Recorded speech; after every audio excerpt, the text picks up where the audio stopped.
Good morning, everyone. As I said in the chat, and for the benefit of folks on the live stream, it sounds like the scoring jurors are having a little trouble with their logins this morning. Sounds like it might be happening in more than one round. So we're going to be delayed for just a little bit, but I will keep you folks posted, all right?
Good morning. Our jurors are making it in, I think.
All right, good morning, everyone. We're here for the fourth round of this year's Summit Cup tournament.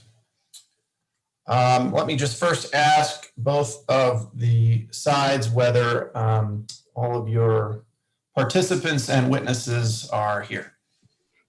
They are, Your Honor. Yes, they are here for us as well. Okay, then let's begin by the attorneys entering their appearances.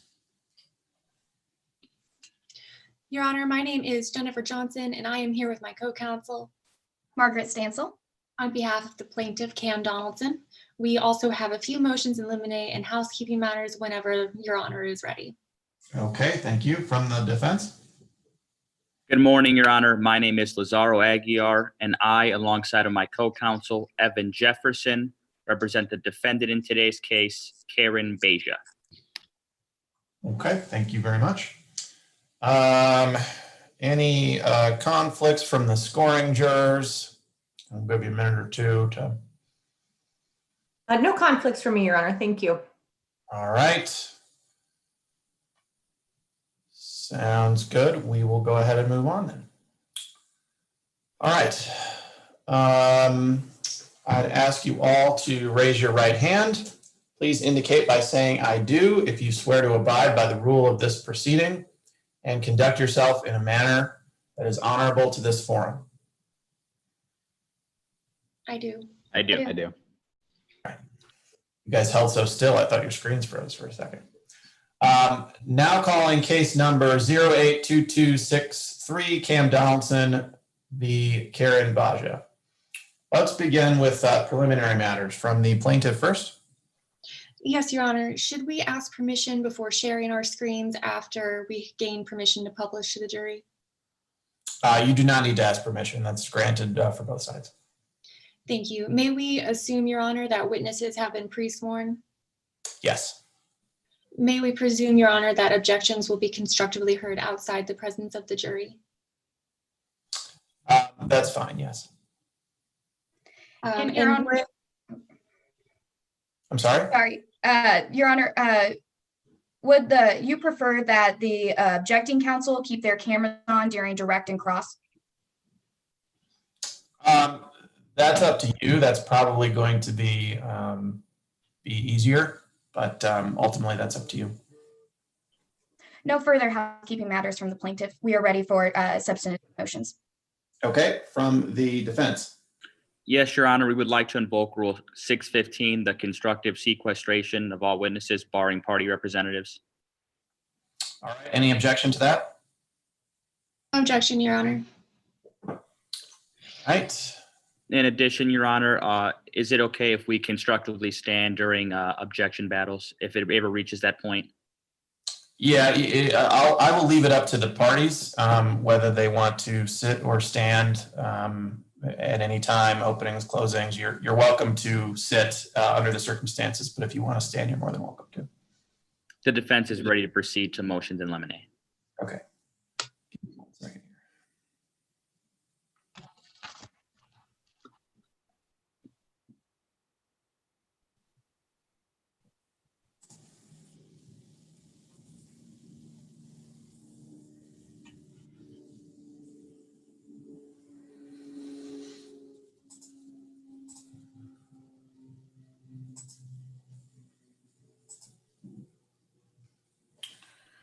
Okay, let's begin then with motions. First from the plaintiff. Yes, Your Honor, we have two motions this morning. First, we anticipate the defendant intends to introduce evidence of the investigation results of the Pioneer County Sheriff's Office, including one Ms. Karen Beja. In particular, we anticipate the defendant intends to introduce evidence that she was not listed as a suspect and the police do not suspect foul play. These should be excluded as hearsay under Rule 801. Okay. Defense, what's your position on that one? Yes, Your Honor. We have it on a good faith basis that one of our experts will be covering that because he reviewed that and it is pertinent to his investigation under Rule 705. An expert is able to rely on what is considered otherwise inadmissible hearsay as long as it helped them come to that conclusion. Therefore, we would be able to talk about it. However, we just wouldn't be able to enter in a document about it. So we wouldn't be doing that. We'd just simply be discussing the details of the investigation.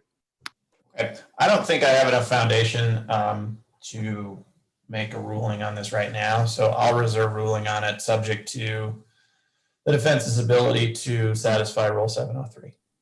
Thank you, Your Honor. Next motion. Your Honor, we also anticipate the defendant intends to allege that when Lou Donaldson disappeared, that he went to Costa Rica to live with a mistress. Any such allegations should be excluded for lack of foundation, lack of personal knowledge, and speculation. Neither the defendant, Karen Baja, or any other witness today can offer evidence that Lou Donaldson was ever in Costa Rica. Therefore, we ask the court to exclude any testimony alleging Lou Donaldson went to or is residing in Costa Rica. Okay. Mr. Jefferson, Mr. Aguiar. Your Honor, this is an issue of weight and not admissibility. This evidence shouldn't be excluded at this point. Whether Mr. Donaldson went to Costa Rica is a question for the jury and should not be excluded at this point. It's relevant because that is part of the defense's theory in this case, is that Mr. Donaldson is not actually dead, which is something that the plaintiffs has to prove, but rather is in Costa Rica. And so excluding that at this point would be inappropriate because it's an issue of weight and not admissibility. All right, understood. I'm going to reserve ruling on that one as well, subject to the defense's ability to lay sufficient foundation for that testimony. Any other motions from the plaintiff? No other motions from the plaintiff, Your Honor. We are ready to proceed to opening statements. All right, thank you. Motions from the defense? Yes, Your Honor. At this time, defense moves in lemonade to bar any evidence about the prior restraining order, if I may be heard. Sure. We have it on a good faith basis that opposing counsel may try to bring in a restraining order that Lou Donaldson attempted to bring against Karen Baja. We object to this on two grounds. The first is hearsay, and there are two levels of that.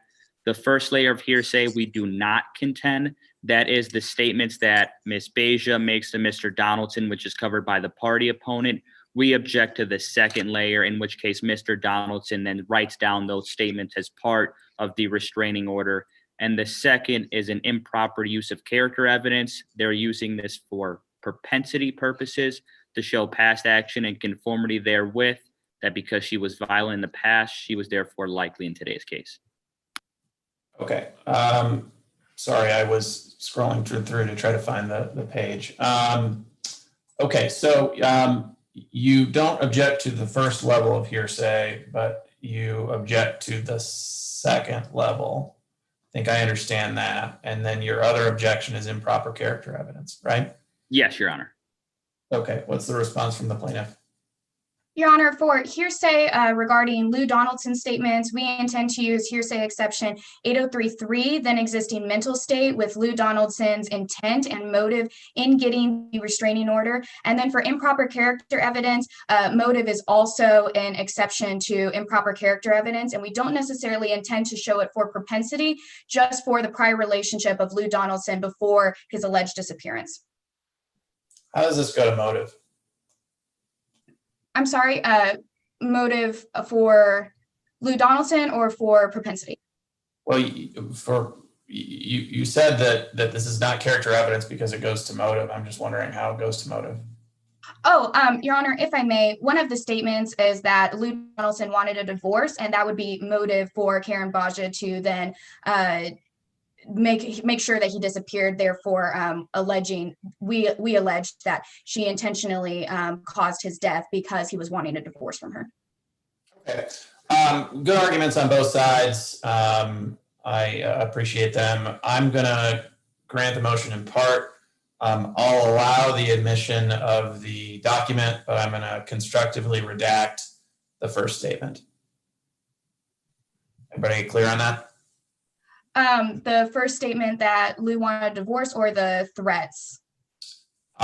Karen Baja, defendant, has threatened to kill me. Okay, thank you. We'll constructively redact that one. Any other motions from the defense?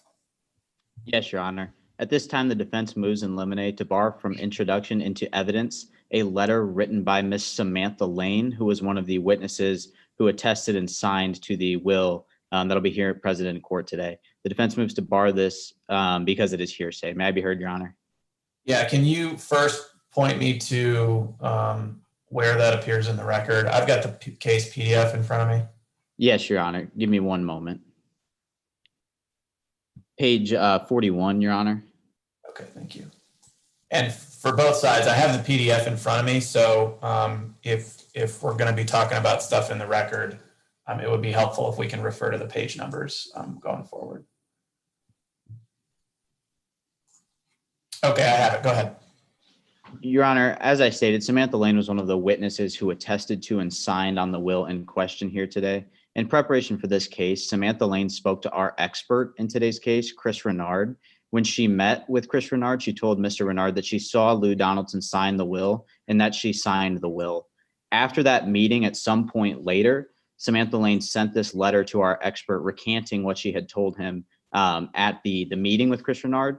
And in this letter, it says that she was coerced and did not see Lou sign the will. This is an out-of-court statement that would be used for the truth of the matter asserted, and so we move to bar it because it is hearsay, Your Honor. Plaintiff? Your Honor, this is an exception to hearsay under 804B3. It meets the first exception under 804A as Samantha Lane is unavailable for trial. Chris Renard himself has admitted that he was unable to contact her after the letter was sent.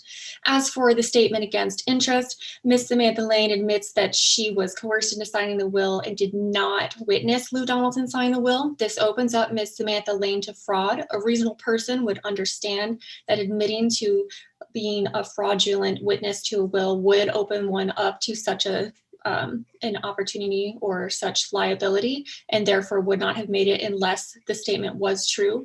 Any further arguments go to the weight and not the admissibility of the evidence. Thank you. Defense, any response to 804B3? Your Honor, if the plaintiff is going to use 804B3, that exception, I would ask that the plaintiffs lay the foundation for 804BA. Samantha Lane is not stipulated to as one of the witnesses unavailable for today's case. And so if opposing counsel is going to use the statement against interest exception, opposing counsel needs to be able to lay the foundation to show that Ms. Samantha Lane was unavailable for today's trial.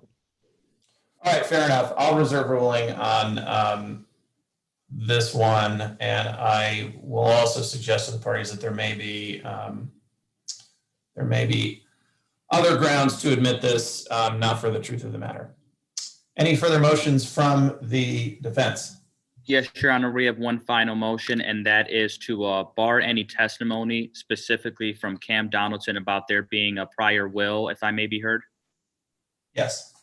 We have it on a good faith basis that Cam Donaldson will mention that there was a prior will that was involved, and that is barred under the hearsay rules. Thoughts? Your Honor, under Rule 1004, the original is not required, and other evidence of the content of a writing can be admissible if the original was lost or destroyed. Further, we believe that the original was lost or destroyed by the defendant in this case. Therefore, the original is not needed to admit evidence of the prior will. I will deny the motion on two bases. One, I don't think the fact of a prior will is necessarily hearsay. The contents may be. But we'll cross that bridge when we come to it. Any further motions from the parties? No, Your Honor. Okay, let's proceed to opening statements from the plaintiff.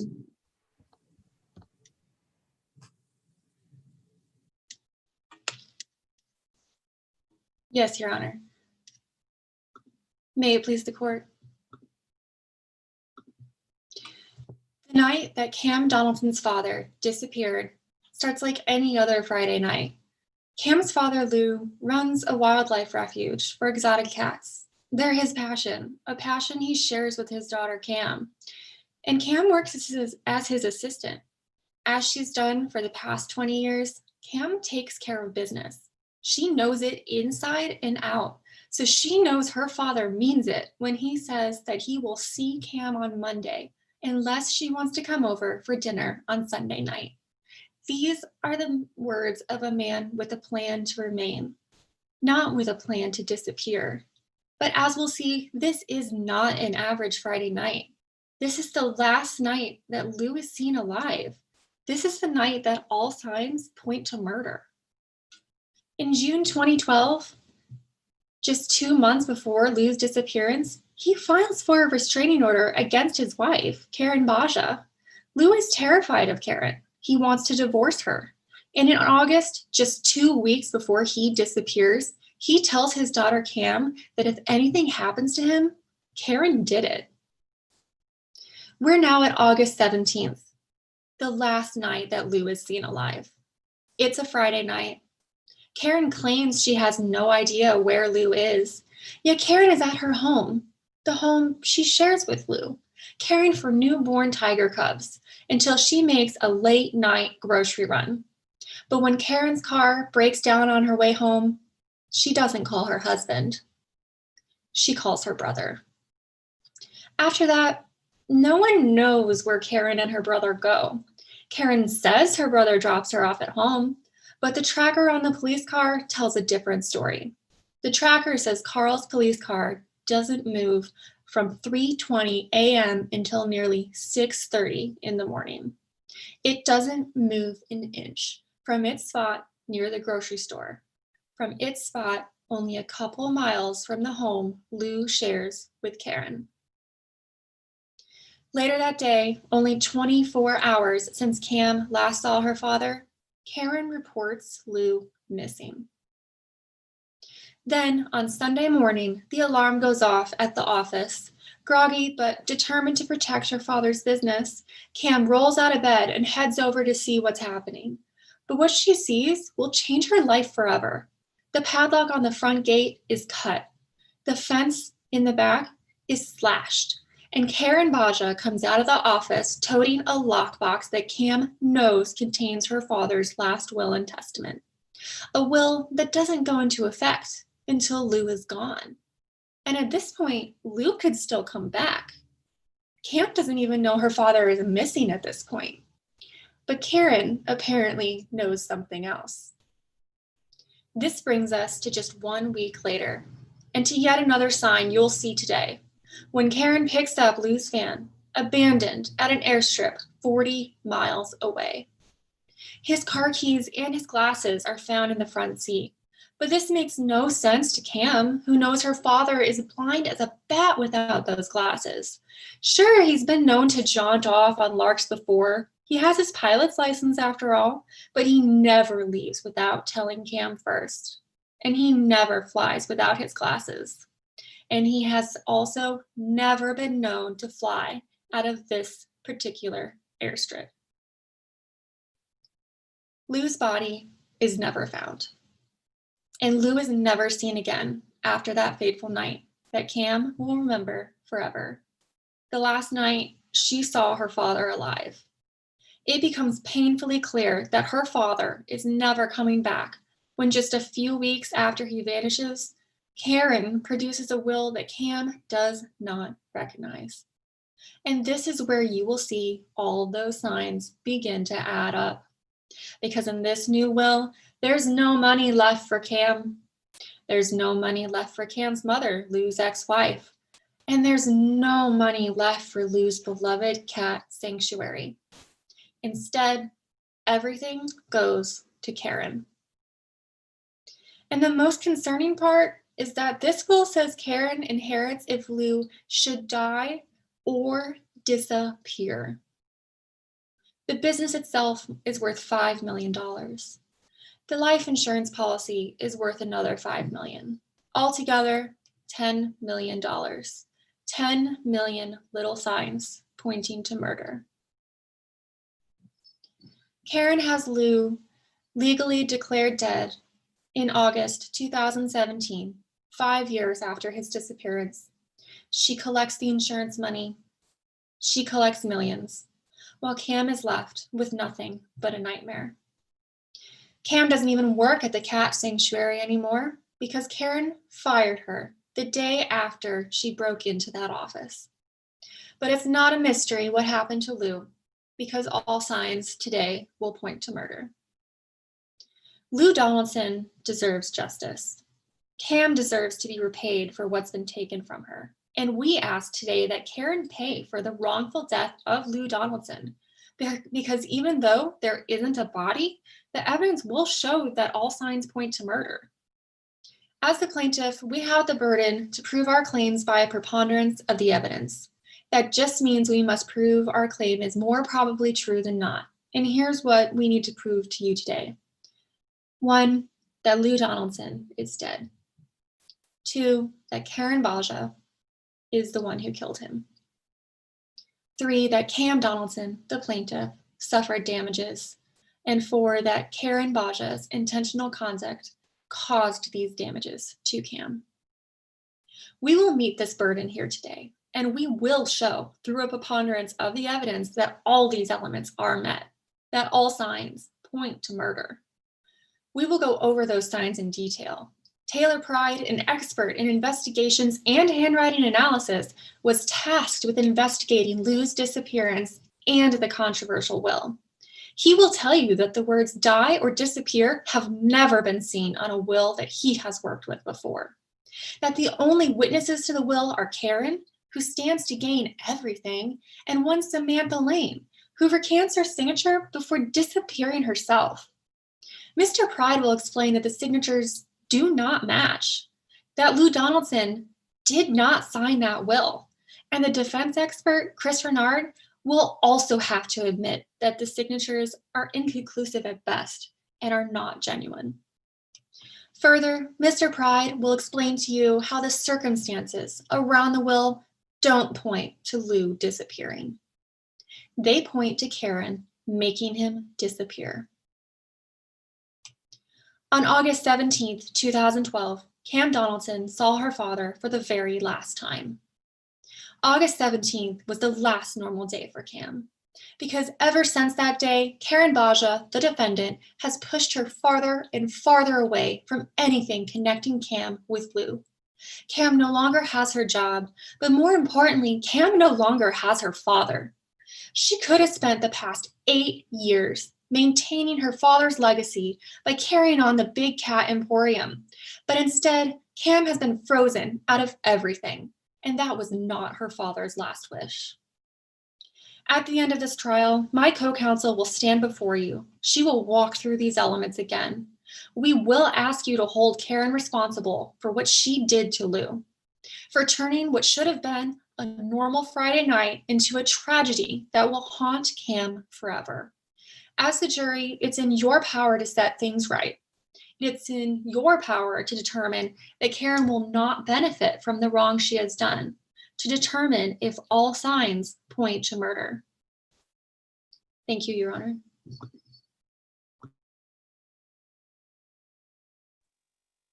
Thank you, Ms. Johnson.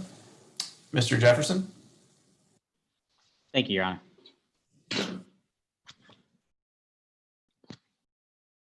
May I proceed, Your Honor? May it please the court, opposing counsel, members of the jury.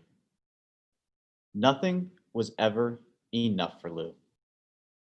And the focus of today's case shouldn't be on the actions of Miss Baja, but rather the focus of this case should be on the actions of Lou and how nothing was ever enough for him. Now, as for Miss Baja, well, she didn't kill anyone. And members of the jury, you'll hear for yourself that there were 2 investigations into Lou's disappearance, one by the sheriff's department and one by the insurance company.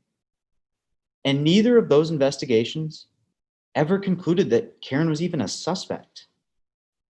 The focus of this case shouldn't be on Miss Baja. The focus should be on Lou. And now I want to talk a little bit about Lou. See, Lou was this entrepreneur. Lou started his career by selling used cars. And Lou was so good at selling used cars that he made a fortune. But this wasn't enough for Lou.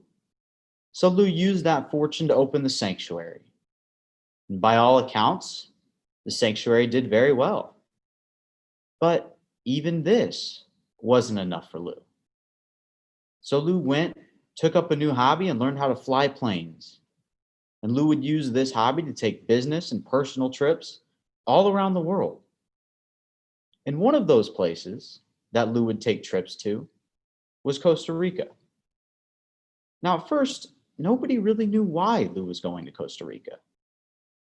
But you'll hear for yourself today that Lou wasn't on a business trip. No, Lou had a mistress in Costa Rica. nothing was ever enough for Lou. And as for Miss Beja, well, what she had was enough for her. And throughout today's case, the plaintiffs are going to try and paint Miss Beja as this greedy person. The plaintiffs are going to try to get you to believe that Miss Beja forged a will and killed her husband all in the name of greed. But Miss Beja is going to take that stand today. And you're going to hear from Miss Beja, and you'll be able to see from Miss Beja that what she had was enough for her. And now I want to go back and talk about the will that I just mentioned. The plaintiffs are going to put a witness on the stand today and have this witness do an elaborate handwriting analysis of this will. And that witness is going to tell you that this will was forged. But then the defense is going to have their expert in today's case, Mr. Chris Renard, who has 20 years of experience in forensic document examination, take that stand. And Mr. Renard's going to explain to you that this will wasn't forged. But more importantly, members of the jury, don't let the plaintiffs confuse you with the will. Because this case is not about whether a will was forged. This case is simpler than that. And I want to explain to you what I mean when I say this case is simpler than that. The plaintiffs must prove two crucial elements to you in today's case. They must prove to you that Lou is actually dead and that Karen is the one who caused Lou's death. That is their burden in today's case. And they have to prove that to you by a preponderance of the evidence. That means that they must prove their case to you, and it must be true that what they are telling you is more likely than not the truth. Now, this case is simple because either they prove those two things to you or they don't. And if they don't, then this case is over. Now, members of the jury, the time will come today for you to decide what happened. And when you go back and review the facts of today's case, think about the actions of Lou and how nothing was ever enough for him. We ask that you find Miss Beja not liable. Thank you. Thank you, Mr. Jefferson. Plaintiff, call your first witness. Plaintiff calls Cam Donaldson. May I proceed? Whenever you're ready. Would you please introduce yourself to the jury? My name is Cam Donaldson. Do you know of Wild Wildlife Tiger Emporium? I do. That used to be my dad's wildlife sanctuary, and I also used to work there. We provided a home to lions, tigers, leopards, other cats. My dad loved animals. Why do you say this used to be your dad's wildlife sanctuary? Well, my dad disappeared in 2012. What happened? Who is your father? My father is Lou Donaldson. What happened to Wild Wildlife when your dad disappeared? Karen took over the sanctuary and she fired me. Who is Karen? Karen Baja is my stepmother. Before we tell the jury about Karen, let's tell them about your relationship with your father. What was your relationship with your dad like? Well, we were always very close. Even though my parents were divorced, I still spent a lot of time with my dad. What did you all do together? We worked together for 20 years at the wildlife sanctuary. I was Dad's assistant. I saw him every day, all day, and we even had Sunday dinners together. What were some of your duties at Wild Wildlife? What didn't I do? I mean, I scheduled meetings, I wrote the checks, answered phones, ordered supplies, I ran the books. Dad even joked that I knew more about the business than he did. I just wish I would have gotten a chance to carry on his legacy. And why didn't you get the chance to carry on your father's legacy? After my father disappeared, Karen fired me from Wild Wildlife. She took over the whole business, got all of his life insurance, and I believe that she was responsible for his death. My dad deserved so much better than this. Let's talk about what Lou was doing in the 2 months before his disappearance. How was your relationship with Lou in June of 2012? Me and Dad were great. Business was doing well. The only thing that was bad was Dad and Karen's relationship. What was wrong with their relationship? Dad wanted a divorce, and when he told Karen, she lost it. Objection, Your Honor. Hearsay. Response?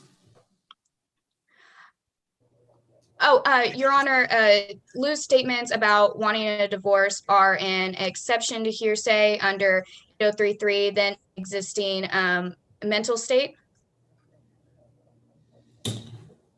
I'll overrule the objection. I'm not sure that's what the witness said, but I'll overrule the objection.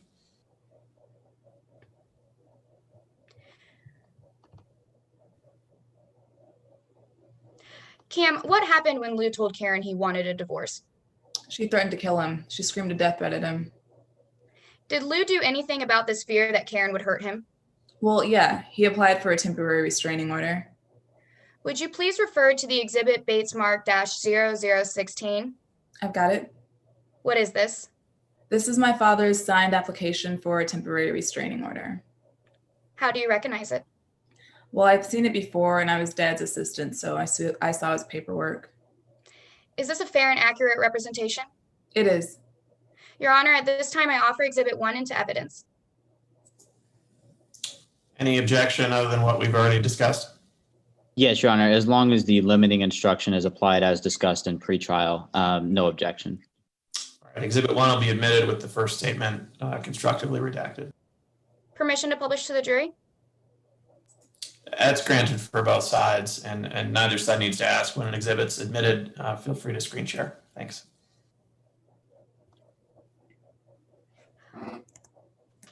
What is the date on this temporary restraining order? Well, yeah, this is my dad's restraining order that he filed for, and the date is June 12th of 2012. How long after this request was filed did your father disappear? Just 2 months. Did your father get the restraining order he applied for? No, he didn't. I guess threatening to hurt someone isn't enough to keep kept away from them. Was this the only time Karen and Lou fought before he disappeared? No, later in August, 2 weeks before he went missing, I heard them fighting again. And what happened when you heard them fighting again? Well, I just overheard Dad and Karen arguing in his office. Karen stormed out, but I waited around for my dad. What happened when he came out of the office? He looked super shaken. He was so excited. He said if anything should happen to me, they should look into Karen because she'll be responsible for my death. Objection, Your Honor, hearsay. Your Response? Honor, sorry. Your Honor, we believe this is an exception to hearsay under 8033, then existing mental and emotional state. Also 8032, as an excited utterance. Lou was still under the effects from the argument. Also sustain the objection. I'm not sure there's foundation for either one of those. Let's talk a little bit more about your father's supposed disappearance. When was the last time you saw your dad? That would be August 17th around 6 p.m. at Wild Wildlife. What happened when you last saw Lou?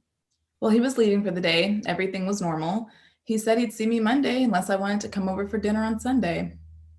Did your father ever mention a plan to leave? No, not at all. There were times when he would fly without logging with the local airstrip, but he would never do that without telling me about his planned trip.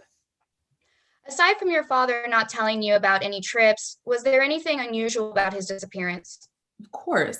They found his van in an airstrip 40 miles away. Why was this unusual to you? Dad never flew out of that airstrip. He didn't have a hangar for any of his planes at that airstrip. What other belongings did they find at the airstrip that Lou never flew out of?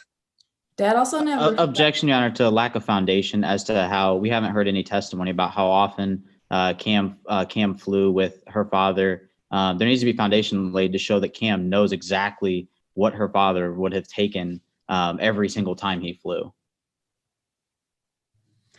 Your Honor, Cam has already testified that she was her father's witness and spent all day with him and was always around. She would have knowledge of the things that Lou usually did, such as where he hangared his planes and what kind of things would be strange for him to leave. I'll overrule the objection, though I think we may be reaching the limits of what this witness has provided foundation for. Cam, what other belongings did they find at the airstrip? Well, they found my dad's glasses that he'd had since I was in high school. He didn't fly without those. Would you please refer to the exhibit Bates mark -0013? I've got it. What is this? This is a photograph of my dad's glasses and keys found inside of his van. How do you recognize this?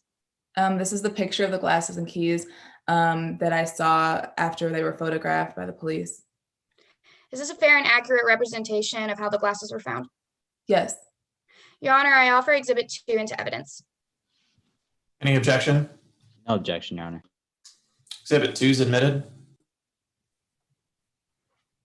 Cam, what are we looking at? So these are my dad's glasses and keys sitting inside of his van. And what was unusual about the glasses being left in the van? Well, my dad wouldn't fly without his glasses. Why did Lou never fly without these glasses? My dad had terrible eyesight. He was blind as a bat.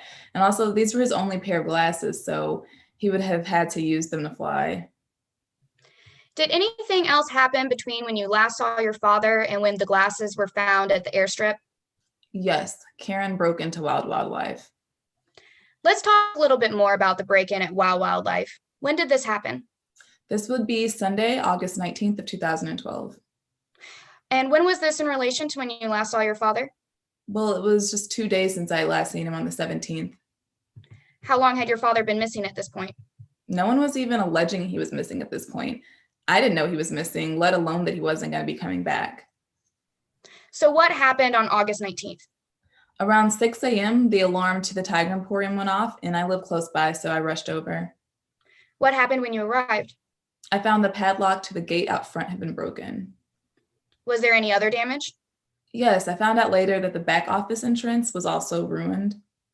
Would you please refer to the exhibits Bates mark -004 and -005? I've got them. What are these?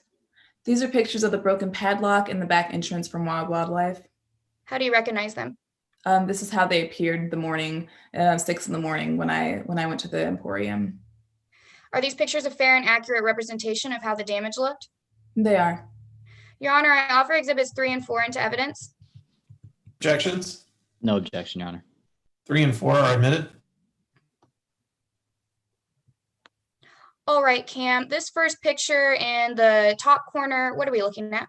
That would be the padlock that was on the front gate. And the edge on the padlock that is turned outwards, what is that? That's because it was cut with lock cutters, not unlocked with a key. And the picture on the bottom, what are we looking at there? That's going to be the back entrance to Wild Wildlife. In the bottom corner of the picture, what is this damage being shown? It's been like cut or pried open, but not unlocked with a key. I will stop sharing my screen. So you got to the Tiger Emporium and found out someone had broken the padlock on the gate to get in. What happened next? Well, the police showed up right behind me, so we were about to go in when we saw Karen come out of the office with someone. Who was Karen with? I don't know, but her companion was carrying a lock cutter.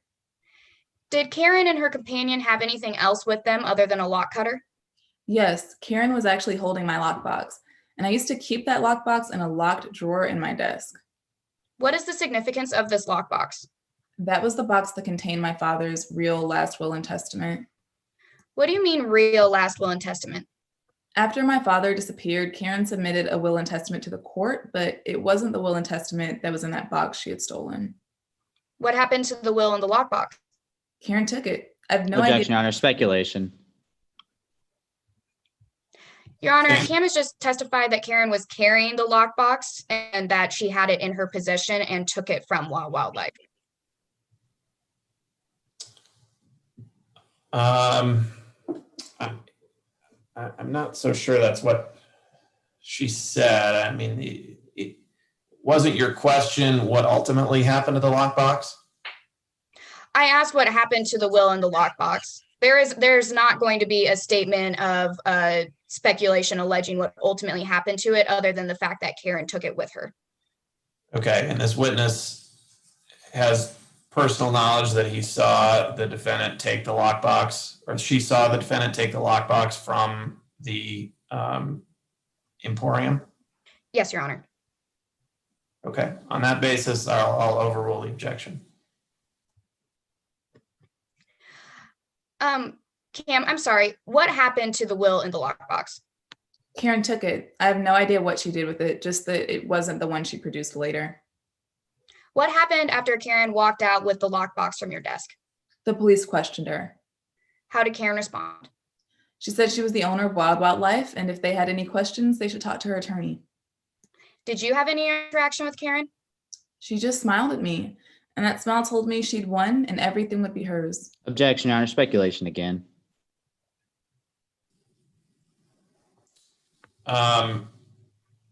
Didn't the witness testify as to what she heard? No, Your Honor. The witness said that she said that Ms. Beja smiled at her, and then she said that's all that she needed to know that Karen had won. That's speculation, Your Honor. Understood. Okay, I'll sustain the objection. Cam, did you have any interactions with Karen after the break-in? I did. The next day after she broke in, she fired me. How long had your father been gone at this point? It had only been 3 days. She took over the Emporium immediately. Did your father ever come home? No, he's never been heard from again. How long has it been since your father died? Well, he was legally declared dead August of 2017, but he's been gone for 8 years now. What has your life been like since your father died? I think about my dad all the time. I miss him every single day. I saw my dad almost every day for my entire life, and then suddenly he's gone. And the business we created together, that's been taken from me too. No further questions. Cross-examination, Mr. Jefferson. Thank you, Your Honor.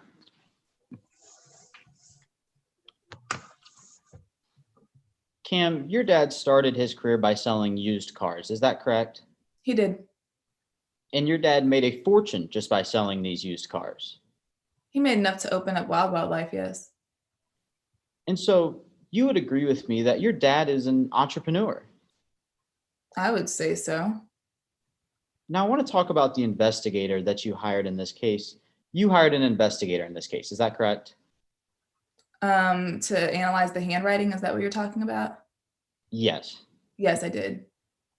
Now, you also hired that investigator to look into the circumstances around your father's disappearance. Is that correct? He did look into that, yes. Now, your dad was last seen in 2012, Yes. but you waited until 2017 to hire an investigator. Well, I would hope- Objection, Your Honor, to relevance. Overruled. Cam, you waited until 2017 to hire an investigator? I was hoping he would come back, but then he was declared dead legally, so yeah, I did. Now, I want to talk about your work at the sanctuary. You testified that you worked with your dad at the sanctuary. I did. You testified that you worked there for 20 years. I did. You scheduled your dad's meetings. Yes, You ordered the supplies. I did. You ran the books. I did. So it's fair to say that you did pretty much everything for your dad. Yeah, And so you'd agree with me in saying that you know pretty much everything there is to know about your dad. I know a lot about the business, yeah. So you're saying that you don't know everything that there is to know about your dad? I don't know everything there is to know about anyone, but I did know my dad very well. Now, you know that your dad would buy and sell planes. Is that correct? I did know that, yes. You know that he would do this frequently. Yeah, You know that he would do this without properly registering these planes. sometimes. You know that your dad would fly on a suspended license. Sometimes. You know that your dad would fly without logging a flight plan. Sometimes, but he always told me when he was going to do that. Your dad always told you when he was going to fly without logging a flight plan? If he was going to fly without a flight plan, he would tell me yes. Now, I want to talk about Miss Beja and your father's marriage. You didn't live with Miss Beja and your father. No. You weren't around them 24/7. I mean, we all worked together and I would go over for Sunday dinner, so I was around them a lot. Was that a yes to my question? You weren't around them 24/7. No, I was not. So you'd agree with me in saying that you don't know everything there was to know about about Miss Beja and your father's marriage. I don't know everything there is to know about anything, no, but I did know a lot. In fact, you don't know that your father had a mistress in Costa Rica. I have not heard that rumor. Now, I want to talk about the will.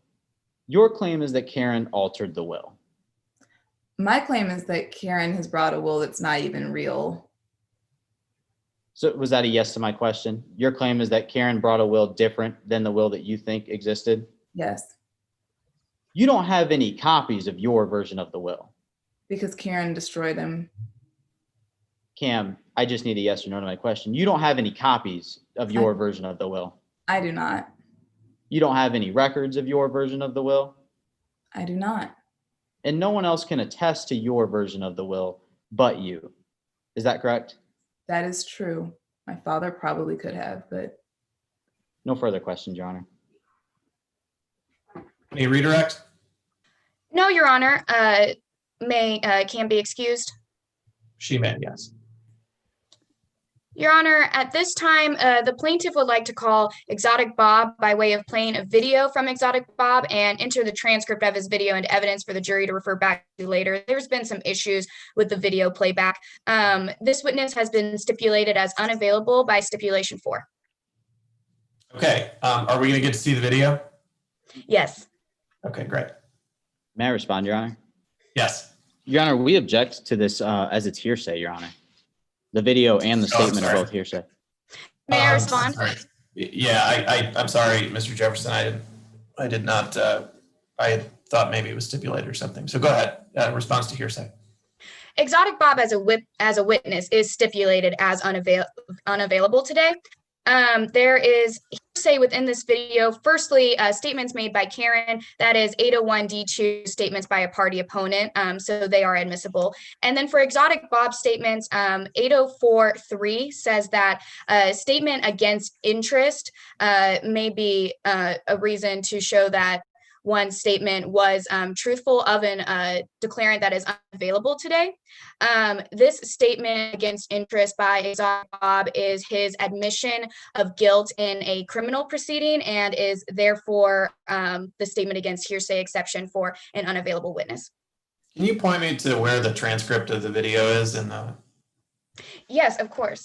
I have it right here. The transcript of this video should be immediately after Cam Donaldson's deposition in the attached exhibits. I don't have an exact page number on this copy, but that's where it should be. Okay, I see.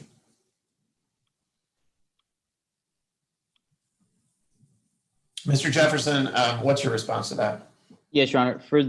We don't deny there are statements by Karen which would fall under the party opponent exception. However, for the statement against interest, for the statements for Bob, the statements weren't made against his interest because he was already in jail for these crimes, Your Honor. So making a statement, it doesn't open him up to any further criminal or civil liability. So therefore, the 804B3 exception is not met. And also, Your Honor, there's also an improper character evidence.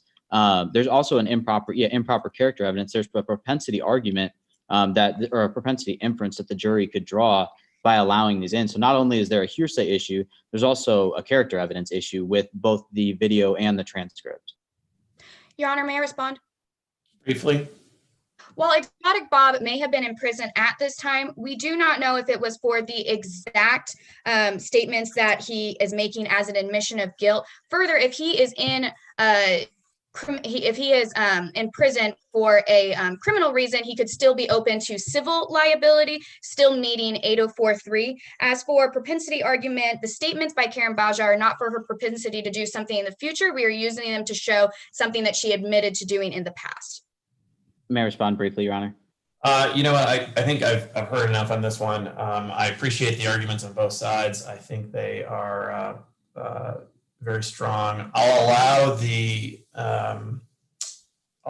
video in and the transcript on the basis of 804, and I will instruct the jury not to consider the video for any propensity purposes. And then I believe the screen share should be pulling up right now.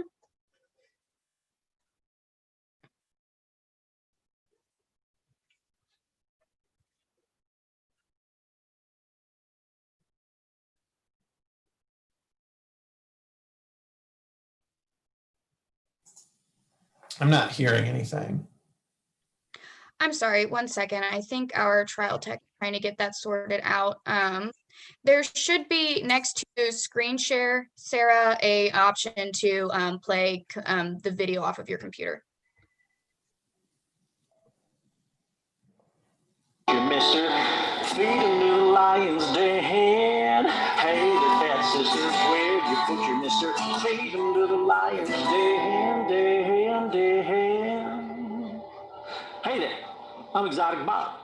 You probably recognize me as the owner of the world famous leopard camp, I See Spots. I want to thank you for your patronage over all these years. I'm currently a guest of the Federal Maximum Security Hotel System. Compliments of one Karen Baja, and that's who I'm here to talk to you about today. You see, it was 2 years, 2 weeks, and 2 days to the day that her husband was last seen alive. She and I was working on a highly illegal deal. It was illegal importing leopards and lions. Leopards was for her, leopards was for me, lions was for her. Now, we never worked together before, we never worked together since. But due to the illegality of the deal, we thought it best to work together, so we did. And at the end of that meeting, Karen Baja walked out of my office. She stopped suddenly, turned around, and she came marching back to my desk, and she leaned over and she looked me right in the eye and she said, "Exotic Bob," that's me, Exotic Bob. She said, "Exotic Bob, I swear if you double cross me on this deal, I will do to you exactly as I did to my husband." She said, "There won't be no disappearance, no mythical flight to Costa Rica." She goes, "Your last supper will be you. I'll feed you to my kiddies just like I did him." And then she turned around and she walked out of my office. That's all I've got to say about that. Hey there, evil woman, where you think you're going? We all know where you've been. Hey there, evil woman, where you think you're going? We all know where you've been.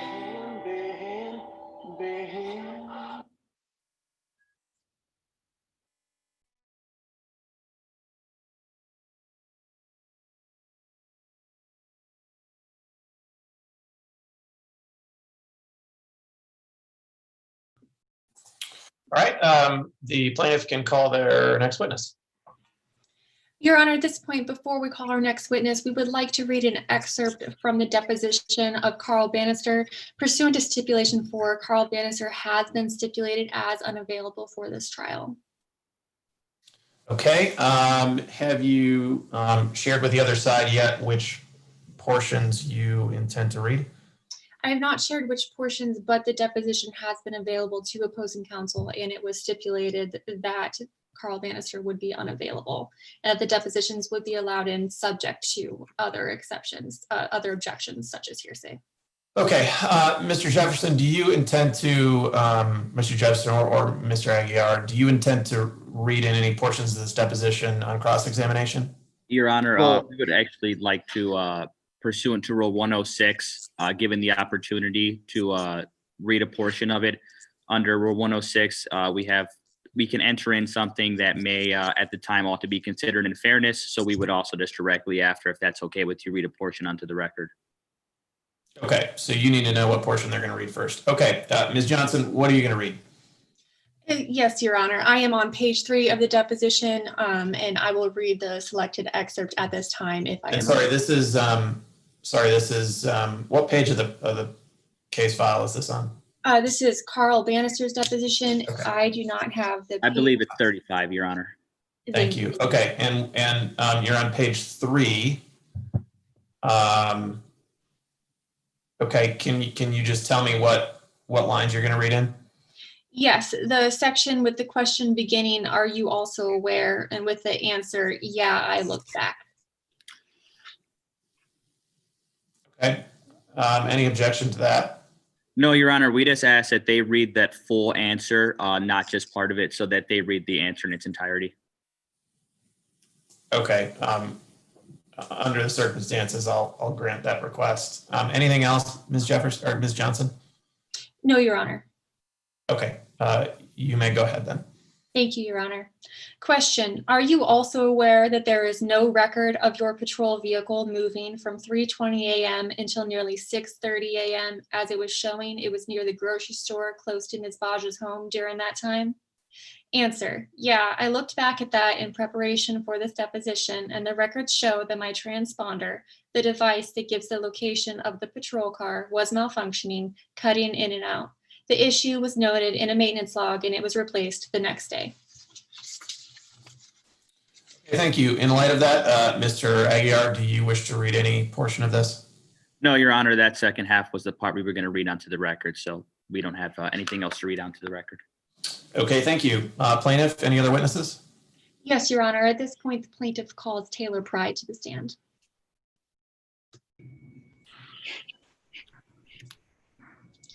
Mr. Pride, would you please introduce yourself? My name is Taylor Pride. And what do you do for a living? I'm an investigator and a forensic document examiner at my own business. I own a private investigation firm called Pride Investigation. Let's talk more about being an investigator. What do you investigate?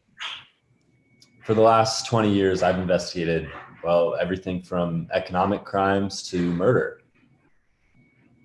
How did you start?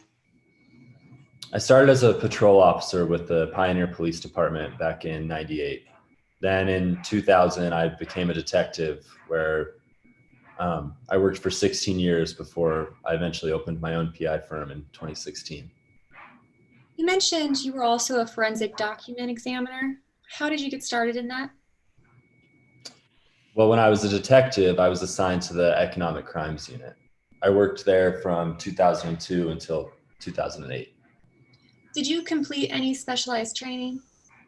I did. I attended an extensive 2-week seminar in 2002 to learn about analyzing and comparing handwriting. It was hosted by the American Association of Handwriting Analysts. How about certifications? Do you have any of those? Yeah, I'm certified by the American Board of Forensic Document Examiners.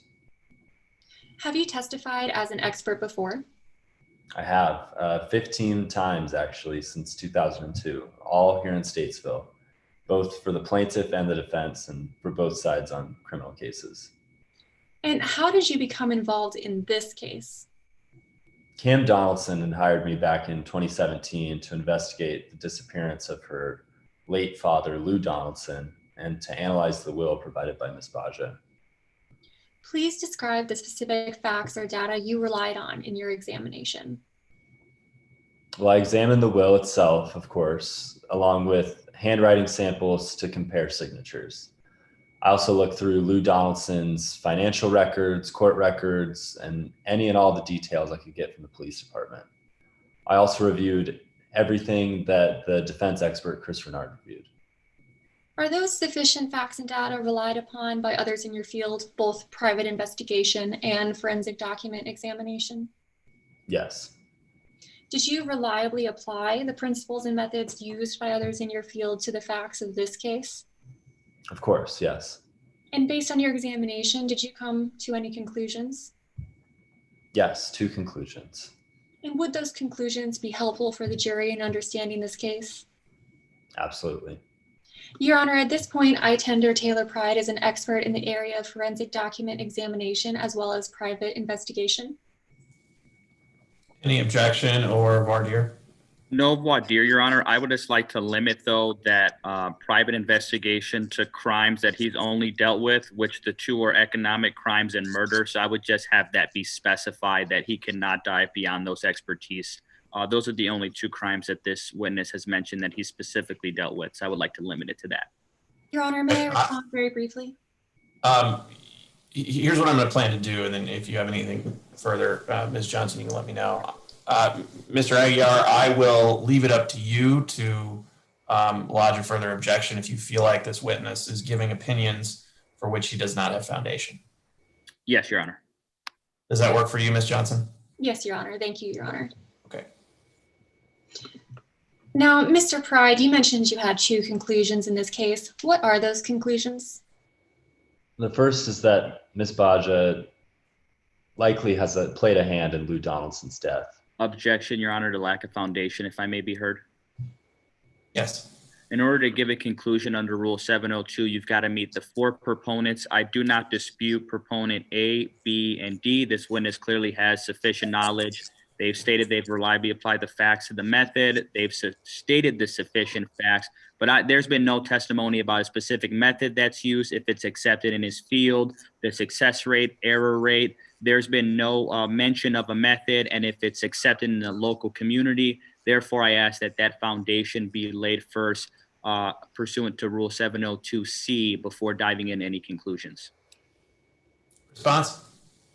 Your Honor, I have established that this witness both worked as a police officer and as a detective investigating everything from economic crimes to murder. I further asked this witness whether or not the data and facts that he relied upon and the methods he applied were sufficient for both investigation and forensic documentation, which he indicated that they were, and therefore I have met this burden and should be able to ask this question. May I respond, Your Honor?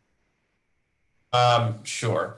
Your Honor, I'm not disputing what a counsel said as proponent A, B, and D. I'm specifically disputing prong C, that no solicitation of a particular method has been elicited, whether it's accepted in the community. That's got to be laid before this witness can dive into a conclusion. All right, I appreciate the arguments, but I think what the case law on this says is that when it comes to Rule 702C, there is not... those are not necessarily exclusive things, and some folks are more experiential experts than scientific experts. So I'll overrule the objection on the basis of 702 and Rule 705. Thank you, Your Honor. Mr. Pride, I'm going to ask you to repeat that last answer. What were your two conclusions in this case? The first conclusion I came to was that Ms. Baja definitely had some hand in Lou Donaldson's death. And the second was that Lou's signature on the will presented by Ms. Baja was a forgery. Let's talk about your first conclusion, that Ms. Baja had a hand in Lou's death. How did you come to this conclusion? Well, when looking at all the surrounding circumstances of Lou Donaldson's disappearance, the signs all pointed to Ms. Baja being responsible. What are those signs? There were 6 signs. The first was there was no evidence that Mr. Donaldson was in Costa Rica, as Ms. Baja alleged. The second was his bank account has been stagnant since his disappearance. Thirdly, his eyeglasses were found left in his van. Objection, Your Honor, to cumulative. I would ask that this be broken up so the members of the jury could understand each one as they go by. Your Honor, may I briefly respond? I'm going to overrule the objection. I think you mean narrative, and I don't find that it's narrative just yet, but I appreciate the objection. Overruled. Mr. Pride, can you please continue? I believe that you had just left off at the glasses. Yeah, so the third sign was he had left his glasses in his van. The fourth was that Ms. Baja had broken into an office just 2 days after Lou Donaldson was last seen alive. There was also the issue of Ms. Baja producing the forged will. And lastly, there was Lou Donaldson's state of mind in the months leading up to his disappearance. Let's walk through each of those. Your Honor, the speculation on that last part, if I may be heard. Specifically the part that he said that his state of mind, we haven't heard any testimony of that this witness is a psychologist, anything to be able to dive into his particular state of mind and his well-being at that time. We've heard that this witness has done forensic document examination and has investigated economic crimes and murder, but to dive into this witness's mindset as to his well-being is beyond this witness's expertise. If I may respond briefly. Yes, Your Honor. As for the state of mind, we are not alleging that our expert here is an expert in psychiatry or anything of the like. We are simply going to, if I may offer some form of proof, briefly bring up the restraining order, which indicates Lou's state of mind in the months before he disappeared. And that is what that is in reference to, not to as what was actually going through Lou's mind, but as to the general state as reflected in the restraining order that he filed.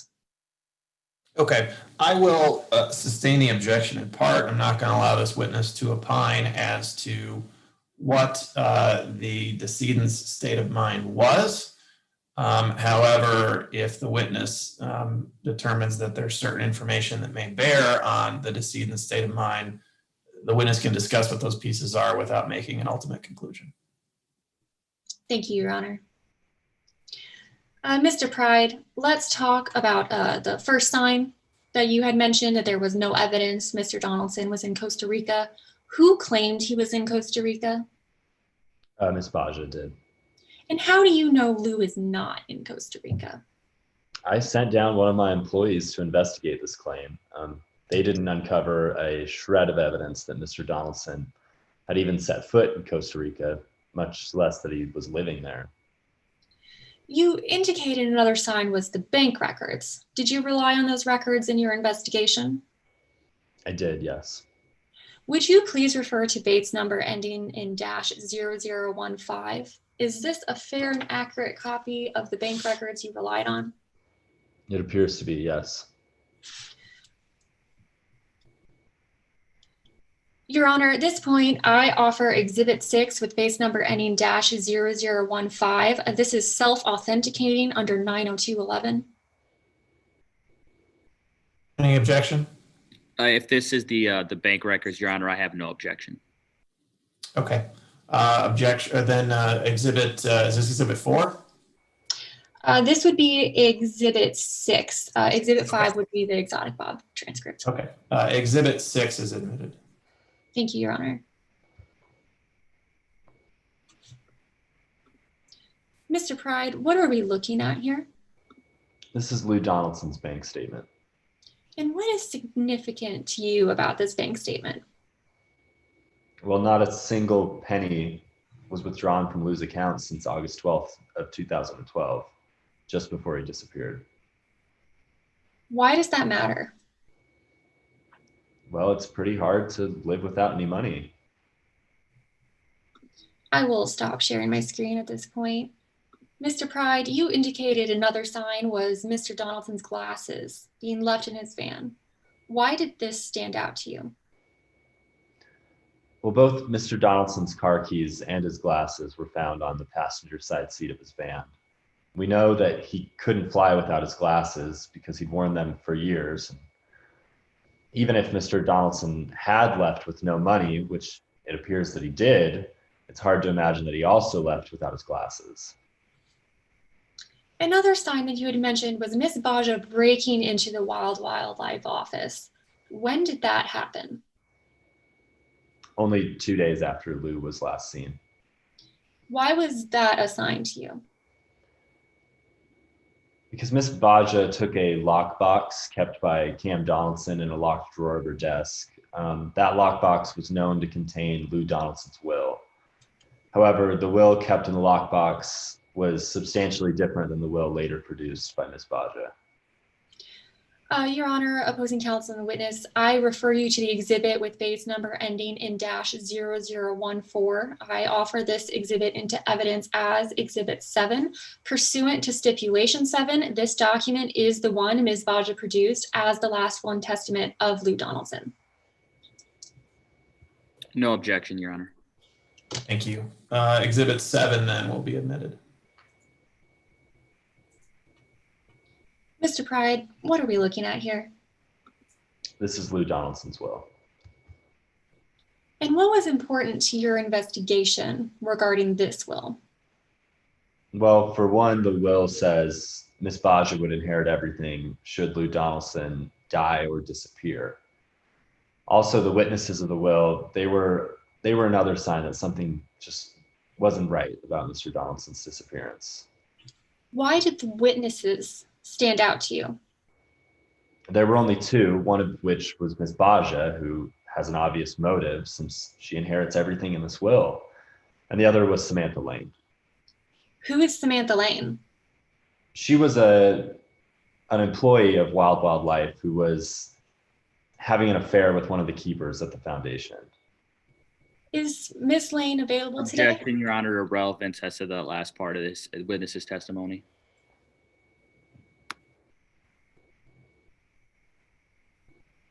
Your Honor, may I respond? You may, yes. Your Honor, this will go to the credibility of the witness as I continue down this line of questioning, and if I may be heard outside the presence of the jury, since this line of questioning I anticipate will get to whether we believe Samantha Lane witnessed the signature of the will, we will be attacking her credibility as a witness to the will, and credibility is always relevant. Roll. Mr. Pride, I'm gonna just ask you to repeat that answer. Who is Samantha Lane? She was an employee of Wild Wildlife who we came to learn was having an affair with one of the keepers at the zoo. And is Miss Lane available today for trial? No, she is not. Has Objection, Your Honor. This witness has to state the grounds for that. This witness is not part of the opposing counsels where they can, subpoena an individual. They have to lay foundation as to how they know that she's not available for today's case. So I ask that foundation be laid before giving that conclusion. I'll allow the testimony. I think this is more of an issue for cross-examination. Thank you, Your Honor.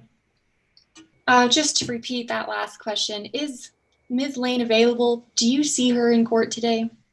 No, she's not here. And why is Samantha Lane being a witness significant to you? Well, in my expert opinion, she did not see Lou Donaldson sign this will. Why do you say that?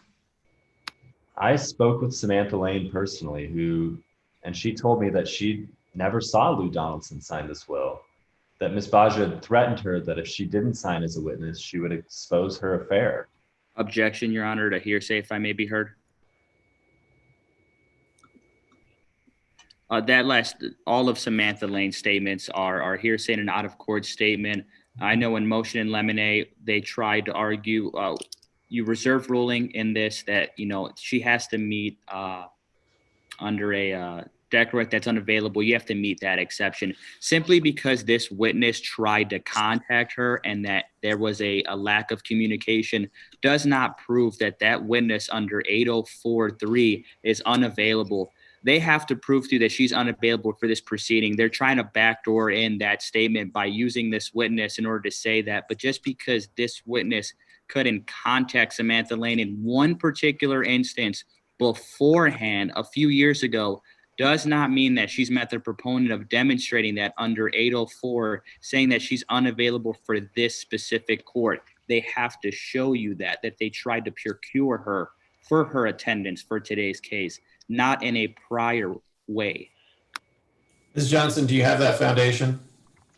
Your Honor, if I may, neither expert was able to contact Ms. Lane after the letter was sent. So we do have that per the documents that Taylor Pride has relied upon. He viewed Chris Renard's documents as well. It is only necessary that a reasonable effort be extended, and a reasonable effort has been extended to find this witness. She is unavailable. As to the credibility of these statements, that just goes to the weight and not the admissibility. All right. I think I'm going to sustain the objection. I agree that I think there is, I think 804 requires something more than just an expert trying to contact someone.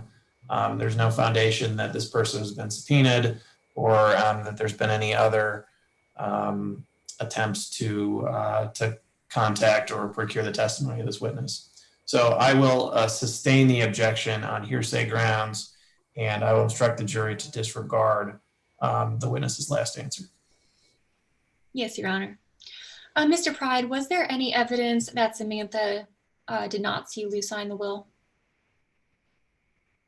Yeah, she actually sent a letter that recanting her testimony that she actually did witness the signature. Objection, Your Honor, to hearsay on the grounds to that letter. Response? Your Honor, this is an exception to hearsay.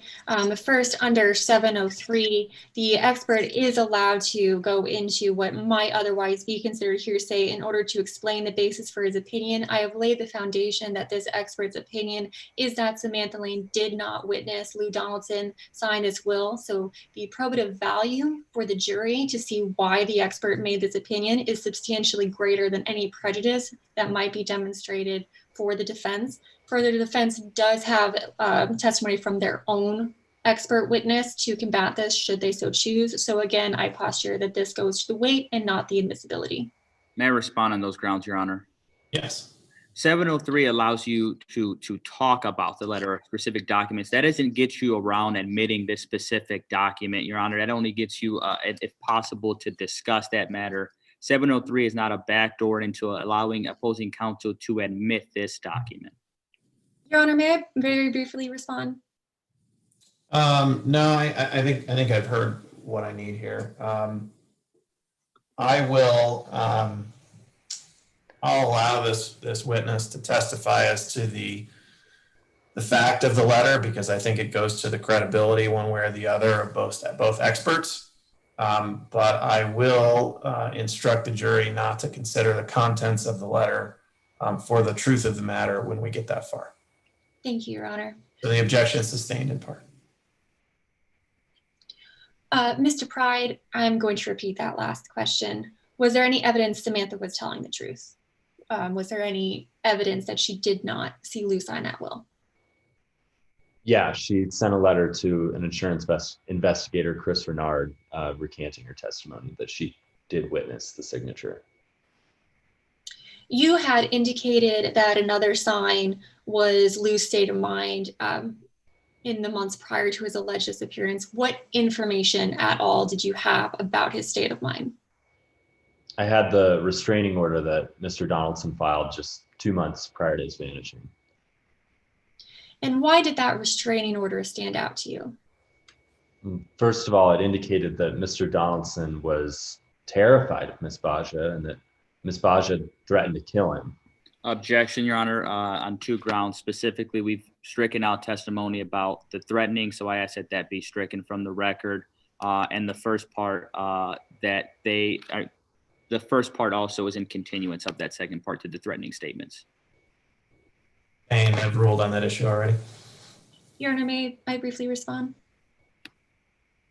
You might. I think I've ruled on this in motions in limine, but Yes, Your Honor. I'll give you the chance to convince me I'm wrong. However, Cam Donaldson was allowed to testify in her direct as to the statement to threat Ms. Baja threatening to kill Lou Donaldson.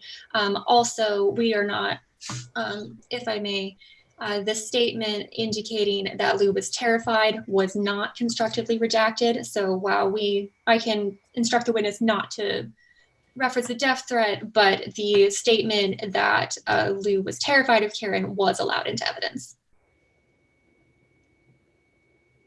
Okay, well, I thought I heard the witness talking about the former type of statement, the threatened to kill me, and I've ruled on that. So I won't allow the witness to testify to that fact.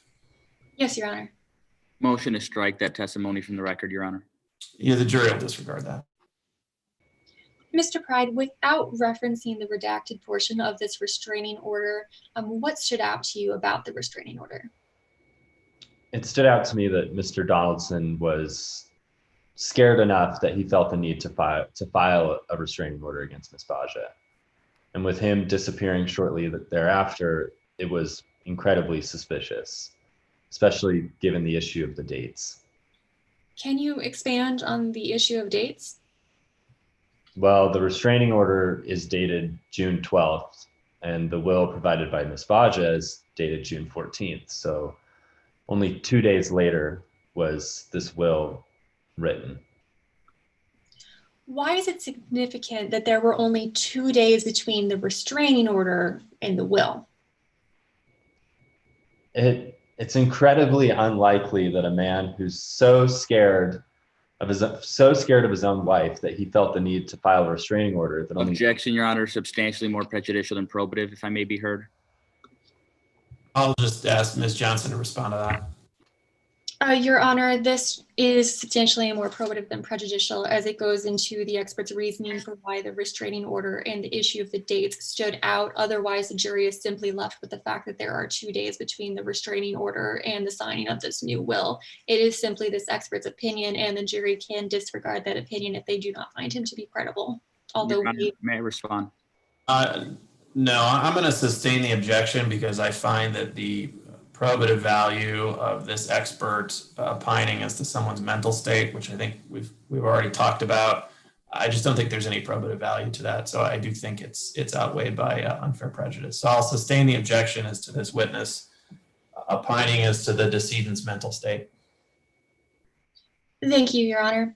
Mr. Pride, in the investigations that you have done, have you Is it normal for someone to change their will after filing a restraining order against that person? No, it's not normal for them to change their will to then give that money to that person they filed the restraining order against. Usually you see it go the other direction. They change their will to remove that person. And what did all of these signs tell you? It told me that Miss Baja had some hand in Lou Donaldson's death. Mr. Pride, let's move on to your second conclusion, that Lou did not sign the will Ms. Baja's produced. What process did you use when examining Lou's signature on this alleged will? I followed a 3-step process to analyze the handwriting. First, I obtained known samples of Lou's handwriting. Then I examined those samples to identify a baseline characteristics. Finally, I compared those characteristics to the signature in question. Let's talk about the first step in your process. What samples did you obtain of Mr. Donaldson's handwriting? I collected 3 known samples of his handwriting and a signature. I collected his state-issued driver's license, his signature on the restraining order, and a note that he'd written to his daughter, Cam, in May of 2012. Why is this step important? It sets the baseline for comparing the handwriting. You mentioned the second step is to analyze those known samples. What sort of things do you look for? The best samples are always originals and not photocopies, but I looked at the characteristics such as the shapes, the curves, the angles, stroke direction, embellishment. I mean, I looked at every single detail, but not only at the individual letters, but how those letters connect as well. What about the third step in your analysis? Forensic document examiners often look for retouching, hesitation, or any other signs of unnatural writing, such as quivering lines, strange marks. These often indicate that the writer was either trying to disguise their own handwriting or mimic someone else's style. What happens if the signatures are a perfect match? If the signatures are 100% identical, then they're almost guaranteed to be forged, because I think we can all testify that no one's signature is ever exactly the same. Your Honor, at this point, I request permission to share my screen and publish by exact enlargement to the jury what has previously been entered as Exhibit 7, Lou's proffered will, and Exhibit 1, the restraining order. I will be zooming in on the signatures specifically. Granted.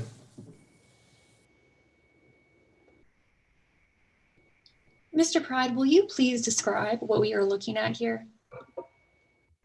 On the top here is the restraining order by Lou Donaldson.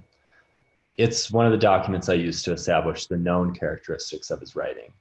And the bottom here, well, that's the signature on the will, the signature in question.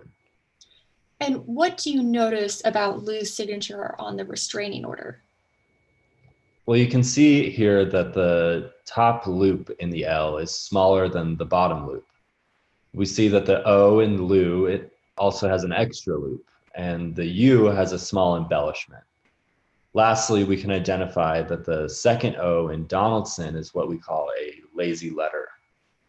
What's a lazy letter? It's a letter that's often not clearly written at the end of a signature. Here on the bottom line, we see that whoever signed the latter will wrote every letter, including the lazy letter. And that's a telltale common mistake that someone's forging a signature. What else did you notice? I noticed that the second N in Donaldson has a similar tail to the U in Lou. Also, the writer rarely lifts their pen. An expert with a trained eye can see that the writer uses looping to continue their letters. But on the signature in question, we see quivering lines, which tells me that the forger was likely nervous. Why is looping something an expert can see? Well, if you look at the D in Donaldson and untrained eye might think that it has two separate pen strokes. But an expert is able to see that it was a single movement and that the pen only lifted for a split second during that signature. A common mistake in forgery is that the forger will lift their pen much more frequently than the true writer. And we see that the D here on the will provided by Ms. Baja clearly has two distinct pen strokes. What does all this tell you? It tells me that Lou Donaldson did not sign this will. Why was the handwriting analysis important to your overall conclusion? And the fact that the signature is forged shows that Lou did not sign this will. And when you combine that with the signs surrounding his disappearance, it's clear Ms. Baja seemed to have some hand in Lou Donaldson's death. No further questions for this witness, Your Honor.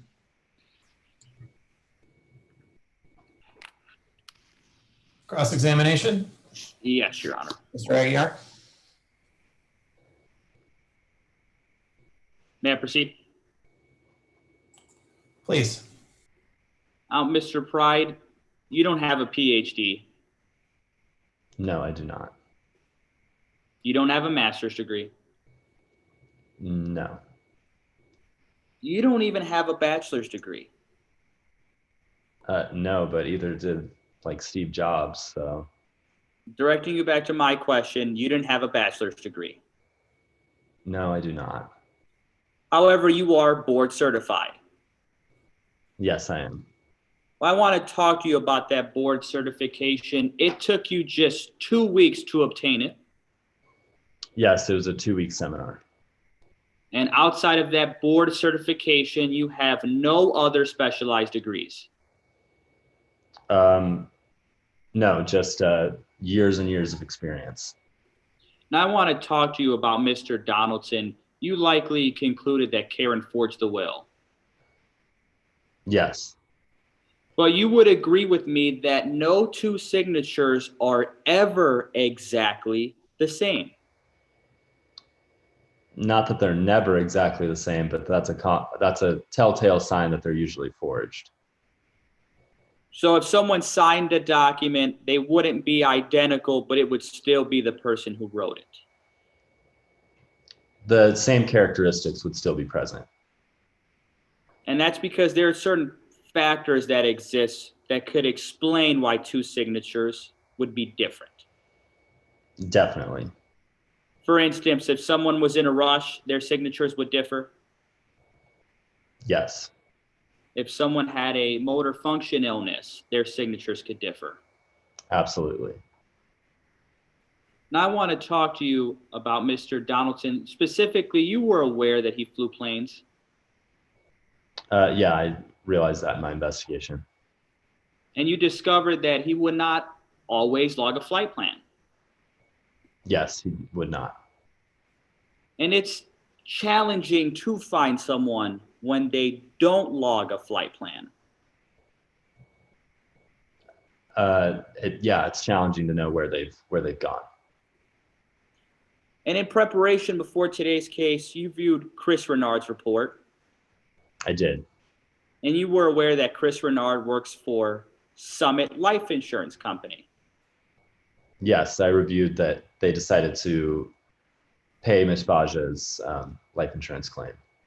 I want to talk to you about that. You were aware that Chris Renard's job is to find any grounds to contest payment.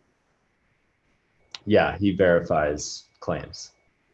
And you agree with him that there were some similarities amongst the signatures that you compared. Yeah, of course there were some. I want to talk to you. You concluded it was likely some foul play because of Mr. Donaldson's state of mind. The restraining order that he filed 2 days before the will in question was highly suspicious. But that restraining order was ultimately denied. Yeah, the court, I think, denied it. And you mentioned that Mr. Donaldson wanted to divorce Karen. I don't know if I mentioned it, but I knew that from my investigation. But to the best of your knowledge, Mr. Donaldson was still living with Miss Beja at that time. Yes. No further questions. Redirect? Yes, Your Honor, just a very, very brief redirect. Mr. Pride, is your certification considered enough among the experts in your field? Yes, that's why the American Association of Handwriting Analysts hosts that 2-week seminar. And do you regularly keep up with the field? Yes, I do. And like I said, I'm board certified from the forensic document examiners nationwide. Thank you, Your Honor. No further questions for this witness. May this witness be excused. You may. Any further evidence from the plaintiff? No, Your Honor, the plaintiff rests at this time. Okay, great. We're going to take a little bit of a break. Before we do, are there any motions from the defense? Yes, Your Honor. At this time, defense moves under Federal Rule of Civil Procedure 50. Judgment as a matter of law, if I may be heard. You may. Even when you view the facts in the light most favorable to the non-moving party, a reasonable juror would not be able to find that Karen Beja is liable for the wrongful death of Mr. Donaldson. They haven't met to you those first two elements that A, Miss Donaldson was the person who killed Mr. Donaldson, and second is that Mr. Donaldson is dead. They've only shown you that because he hasn't used his bank records, that he's therefore dead. That's not sufficient, Your Honor. In addition to that, they've brought you no theory of his cause of death. They haven't told you the day he died. They haven't brought you a body, an autopsy report, DNA evidence, blood residue, nothing to suggest that Mr. Donaldson is dead. They haven't brought to you a theory. Therefore, they haven't met that first element. They haven't even proved to you that Karen Beja was the individual to do it. Therefore, even when you view the facts in the light most favorable to the non-moving party, a reasonable juror would not be able to find that she is liable. All right, thank you. Ms. Johnson, Ms. Stansel? Your Honor, we have met our burden. We have made a submissible case to whether a reasonable juror could find for the plaintiff. First, a reasonable juror could find that Lou Donaldson is dead. We have offered evidence that both his body was never found, nor was he located alive, along with the fact that Miss Beja had Lou Donaldson declared legally dead, and his bank statement shows no further movement of funds after August 17th, the last day he was seen. Second, a reasonable juror could find that Miss Beja killed Lou Donaldson. Miss Beja was in the time and place where Lou disappeared, was shown via corroborating circumstances such as the strange new will, the restraining order. A reasonable juror could find that Cam suffered damages, and a reasonable juror could find that Miss Beja caused Cam's damages. Therefore, we have already provided evidence that she did so. It is therefore follows that Miss Beja's intentional actions of killing Lou Donaldson caused Miss Donaldson's damages, and as such is liable for Lou's wrongful death. All right, appreciate the arguments on both sides. Under the standard that the court's required to apply under Rule 50, court finds that there is sufficient evidence for a reasonable juror to find that the plaintiff has met the elements of the claim. Why don't we plan to take let's see, it's 10:43. Why don't we take a 7-minute break and we'll reconvene at 10:50. Thanks, everybody. Your Honor, may we inquire about time real quick? Sure. Yeah, we can do a time check before we do that. Thank you. Oh, it looks like it's in the chat. All right. Thanks very much.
Okay, are the parties ready to proceed?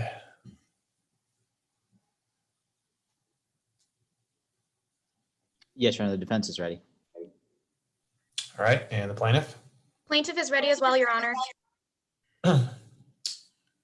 All right, then I think we can go ahead and begin. Defense, call your first witness. The defense calls Ms. Karen Beja to the stand.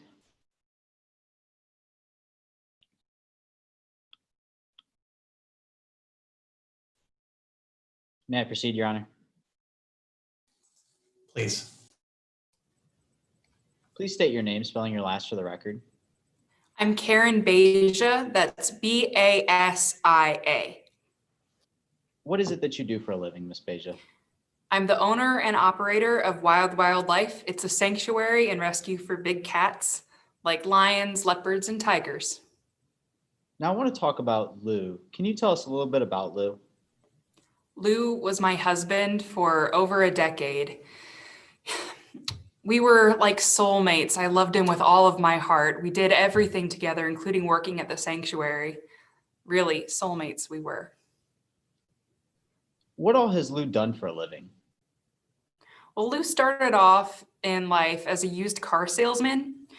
We would call him the green thumb, not because he was good at taking care of plants, but because he was such a good entrepreneur. He could make money so easily. Now I want to talk about your marriage to Lou. Can you tell us a little bit about your marriage to Lou? Well, things were really great. Eventually we had a few problems. I did find out he was seeing someone else, but we were working through that and it was a happy marriage. Do you know who this person was that Lou was seeing? No, I never met her. She was a mistress in Costa Rica. Now I want to talk about Lou's travels to Costa Rica. Would Lou travel to Costa Rica? Yes, sometimes for business and sometimes for other things. But yeah, he would go there. Would he do this often? Yes, I couldn't really give you a number of times, but it was relatively frequent. And how would Lou travel to Costa Rica and back? He was a private pilot, so he would fly himself there and back on his own little airplanes. Do you know how many of these planes that Lou owned? No, I don't know that anyone really besides Lou knew how many planes he owned because he would buy and sell those too, often, without registering them. But yeah. Do you know would Lou try to hide these flights in any way? Yes, his pilot's license was actually suspended, so he stopped logging flight plans. He became pretty secretive about his flights. Were you at least always aware when Lou would go on these flights? No, he didn't always tell me when he was going, where he was going, or how long he would be gone. Now I want to talk about Exotic Bob. Do you know who Exotic Bob is? Yes, yeah. What was your relationship with Exotic Bob like? Well, we worked together for a short time, but he doesn't really like me much. Why does Exotic Bob not like you? We had a bit of a disagreement, and he ended up being incarcerated, so he really doesn't like me. Did you and Exotic Bob have cats together? We worked on acquiring cats together, but... And who kept the cats when your relationship ended? Oh, I did, yeah. Now I want to talk about where you were on the evening Lou was last seen and into the morning Lou was last seen. Do you remember where you were on the evening of August 17th, 2012, into the morning of August 18th, 2012? Yes. So we had just had a mother tiger give birth to cubs, but she wasn't really taking care of them. So on that night/morning, I was taking care of the cubs myself. When they're that young and vulnerable, you have to really be attentive to keep them alive. And I realized we were completely out of milk and formula. So I had to leave the sanctuary in the middle of the night to go to the grocery store to go buy milk and formula. Do you remember about what time you left to go to the grocery store? It had to have been around 3 in the morning. What happened when you came out of the grocery store? Well, I was driving back to the sanctuary and my car broke down. What did you do when your car broke down? I was able to drive to the side of the road and I didn't have my cell phone on me. So I flagged down another driver and he was a gentleman. He lent me his phone and I called my brother, who's a deputy sheriff, to come and get me and bring me home. You mentioned you didn't have your cell phone. Why didn't you have your cell phone? Well, it was the middle of the night. I was really exhausted from taking care of these tiger cubs so attentively so much. And I guess in my rush to get out to the store, I just must have left it behind. You also mentioned that you called your brother. Why did you call your brother instead of your husband? Well, as I said before, I wasn't really sure where my husband was.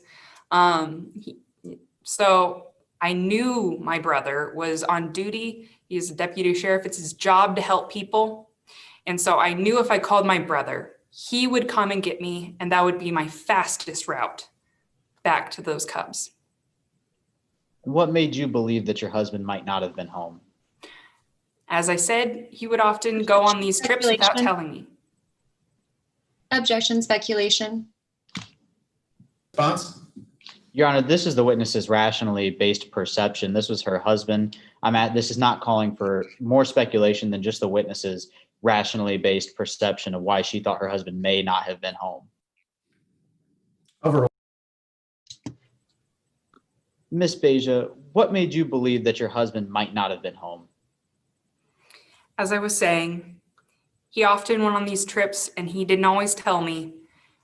I didn't know whether he was home or not. So I had to have my priority be those cubs. No And further questions, Your Honor. Cross-examination? Yes, Your Honor. Ms. Beja, I'd like to talk to you about your husband. You knew when you first met that Lou was the one. Yes, yeah, You met him when you were hitchhiking. I was. He picked you up. Yes. You knew he was a real catch, Prince Charming, yes. even though he was 20 years older than you, Age is just a number, yeah. even though you just met. Yep. It was He love at first sight. He was, like you said, your Prince Charming. Objection, Your say Honor, so. cumulative. Overruled. He was, like you said, your Prince Charming. Yes. Now, you grew up poor. I mean, relatively, I suppose. Yeah. But Lou wasn't poor. No, not anymore. He's a successful businessman. He had become that, yes. In fact, Lou did quite well for himself. He did. Known for his green thumb, as you said. Yes. He was very talented. Yes, he was great at making money. But now he's gone. Yes. With him gone, you have the insurance money. I do now, yes. You have the business. Yes. You have the tigers. He left them to me, yes. You have everything. That's what Lou gave to me. Now, I'd like to talk about what Lou gave to you. Ms. Beja, excuse me. You didn't want to divorce Lou? No, I loved Lou, and we were working through our problems. You wanted to repair your relationship. Yes. You wanted to continue working with your beloved tigers. I wanted to continue working with my tigers, and I wanted to continue working with Lou. But you don't know that would be possible if Lou divorced you. If Lou divorced me, it's possible I would have left wild wildlife as well. That's true. You don't know if you had ended up being the sole owner of Wild Wildlife. Objection, Your Honor. Counsel is asking our witness to speculate, Your Honor. Your Honor, may I respond? It's cross-examination. Overruled. Thank you, Your Honor. Ms. Beja, you don't know if you'd be the sole owner of Wild Wildlife. I don't know what I don't know. You wouldn't have gotten all of the insurance proceeds. If we had divorced, probably not, no. You wouldn't have gotten all of his money. No, I don't know. It would have been whatever Lou wanted. But you did get all that if Lou died, Because that's what his will said. or if he disappeared. That's what his will said. That's what Lou wanted. And you had him legally declared dead. I did, yes. So now you don't have to worry about a divorce. No, but that's because my husband is gone. And now you don't have to worry about money. No, I suppose not so much. I'm putting it to use for the sanctuary to continue Lou's dream. About the sanctuary. And now you don't have to worry about losing the tigers at the sanctuary. No more than usual. I mean, tigers are still majestic creatures and they're vulnerable in many ways. So, Ms. Beja, I'd like to talk to you about the events of August 18th, 2012. In the early morning, you left your house yes, around 3 in the morning.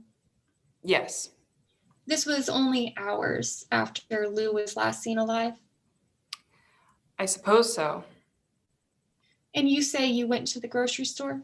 I did, yes, And on the way home, your car broke down. it did. Murphy's Law.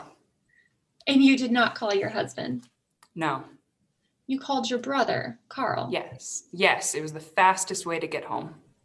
You and your brother are close. I'd say relatively close as siblings. You've always been relatively close. I suppose so. He cares for you. My brother does care for me. We're brother and sister. He wants the best for you as a sister. Objection on a cumulative. Overruled. Ms. Beja, your brother wants the best for you as a sister. I would hope so. So you knew Carl would help you. Yes, it's his job to help people. He's a deputy sheriff. And he answered your call. Yes, And then he drove you home he did. Yes.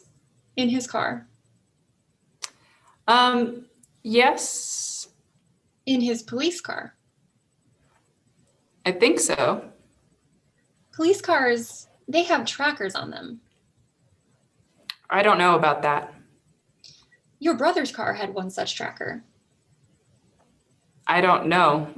You weren't here in court today when we read in Carl Bannister's deposition stating that he had a tracker on his police car? Objection, Your Honor. This witness isn't a police officer. If opposing counsel wants to establish that another way, they're free to do so. Your Honor, may I respond? So what's your objection, Mr. Jefferson? That this line of questioning isn't relevant for this witness. It's not appropriate for this witness. It's outside the witness's personal knowledge, as this witness has already testified to. Your Honor, may I respond? You may. This is not outside the witness's personal knowledge. As the defendant, she was in the courtroom today when Carl Bannister's deposition was read into court. I am limiting my line of questions to just what was mentioned in that excerpt that was read in. And so Ms. Beja is aware of what I'm going to question her about. Further, she was in the car, as she claims, when it was moving or not moving. Cross-examination, I'll allow counsel to ask the defendant those questions. Overruled. Thank you, Your Honor. Ms. Beja, your brother's car had a tracker. That's what you read in court today. And that tracker showed his car was near the grocery store. That's what you read in court today. And that tracker didn't show movement. Objection, Your That's Honor. also- Cumulative. This has already been established by reading it onto the record. Asking the witness these questions, there's no probative value in this. It's just trying to get it by the jury, get it prejudices our client. Overruled. Ms. Beja, that tracker didn't show movement. That's what you read in court today. It showed the car stayed in the same spot. That's what you read in court today. But it didn't move from 3:20 until nearly 6:30 in the morning. As you read today, that's what it said, I guess.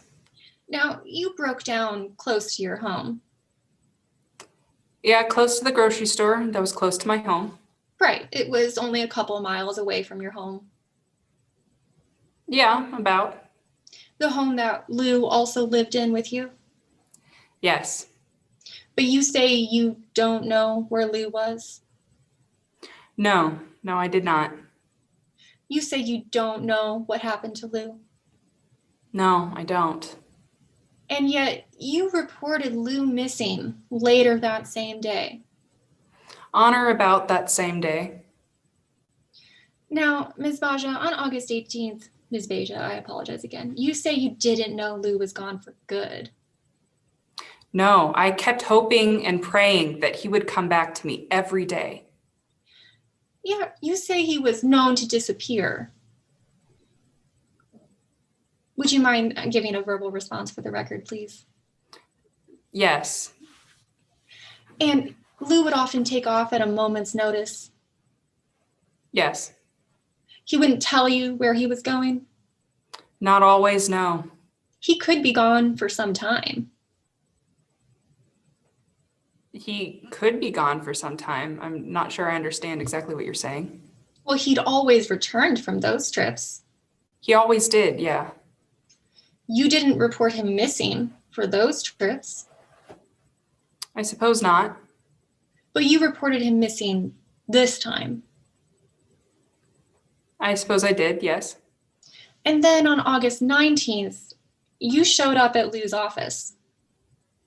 It was a shared office, a sanctuary office. But this was within 24 hours of you reporting Lou missing. That's how time works. You showed up at 6 o'clock in the morning. Yes. And out of that building, you got a lockbox. Yes, I did. A lockbox to keep safe from Cam. Yes. A lockbox Cam has told us contained Lou's will. It's the lockbox, yeah. But as far as you knew at this point, Lou was still on his trip. Yes. So you had no reason to think that he had disappeared for good. Not at that point, no. Just that he was missing. Yes.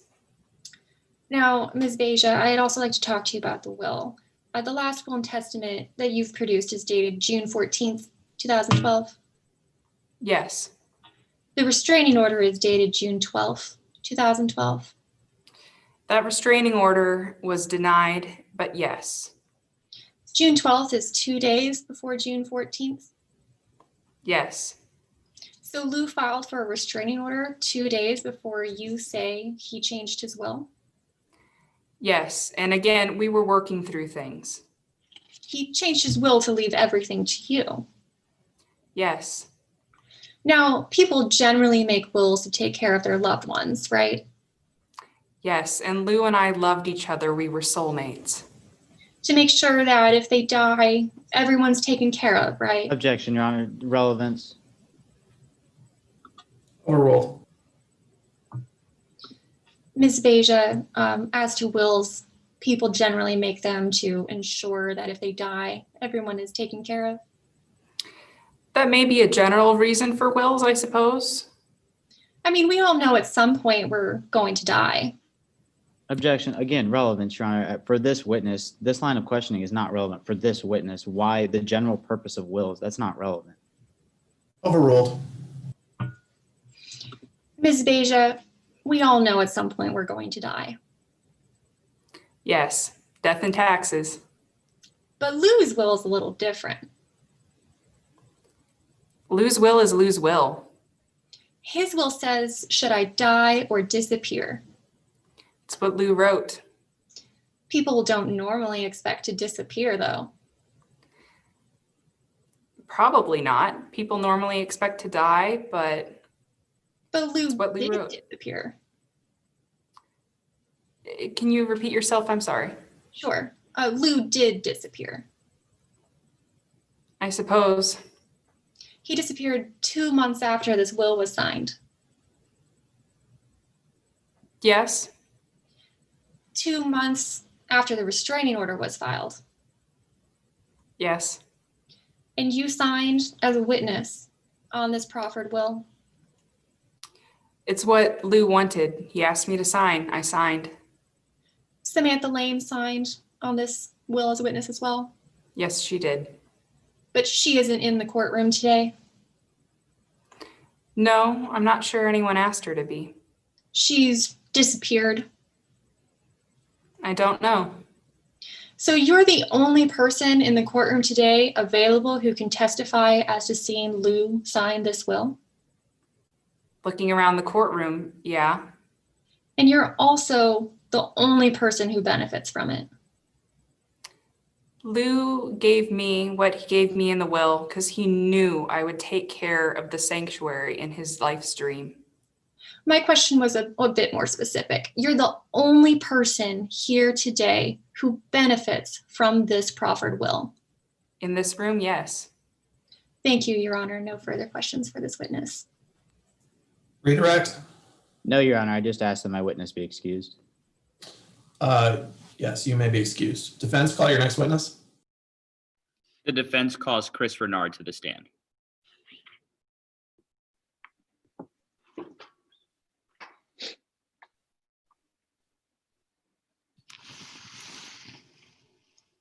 May I proceed, Your Honor? Please do. Please introduce yourself to the members of the jury.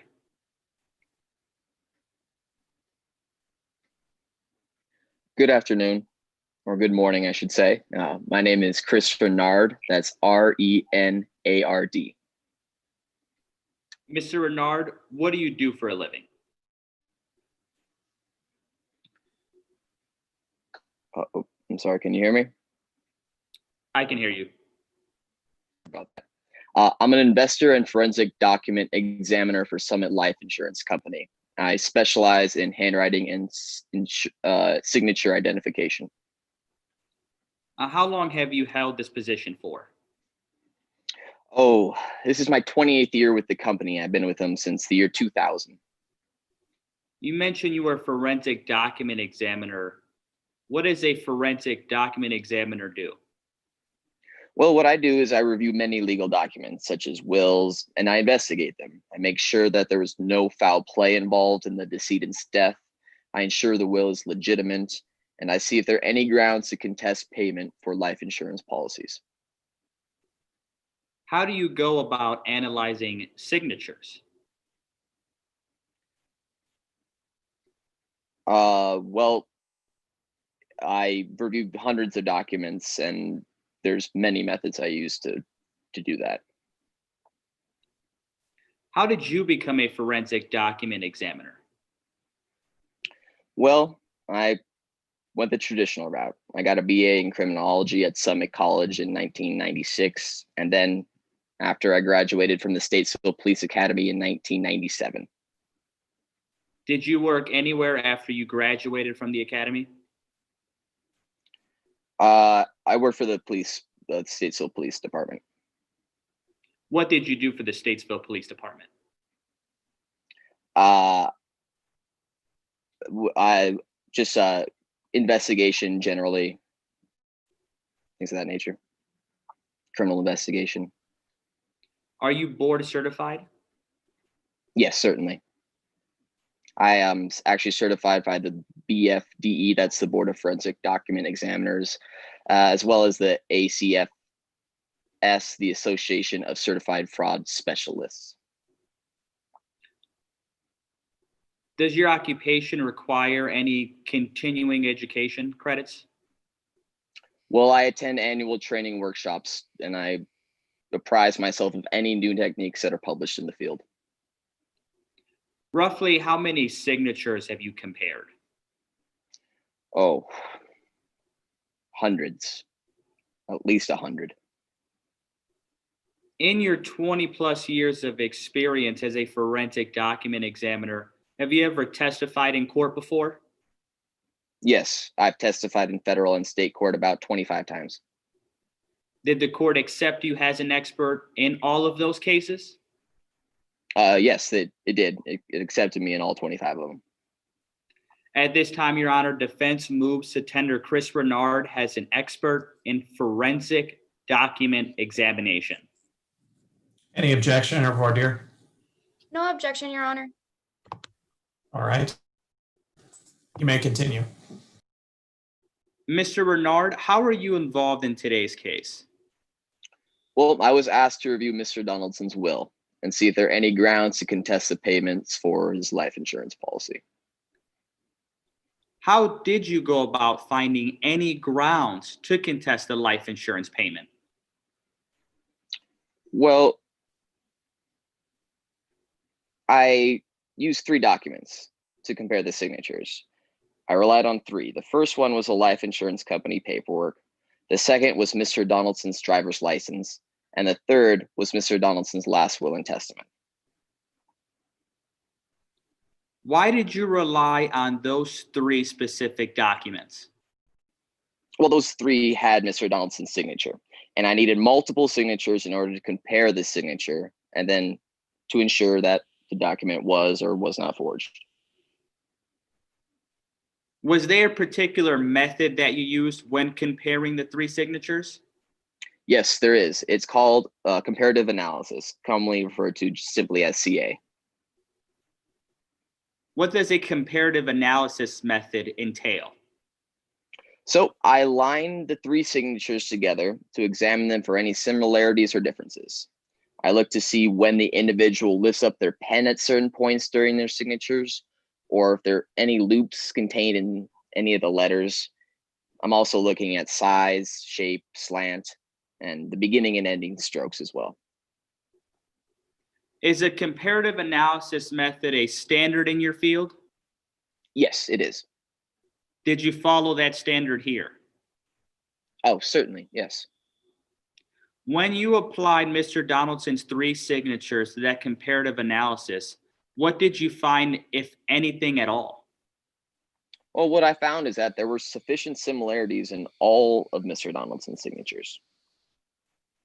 What were those sufficient similarities?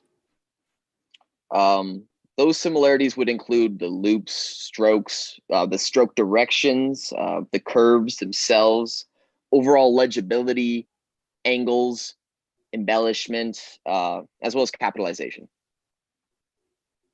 Did you find any discrepancies at all? I mean, there were some minor ones, but they were inconclusive at best. What do you mean by that? What I mean is it's unlikely anyone tried to forge Mr. Donaldson's signature. Did you come to any conclusion in today's case? Yes, I did. What is that conclusion?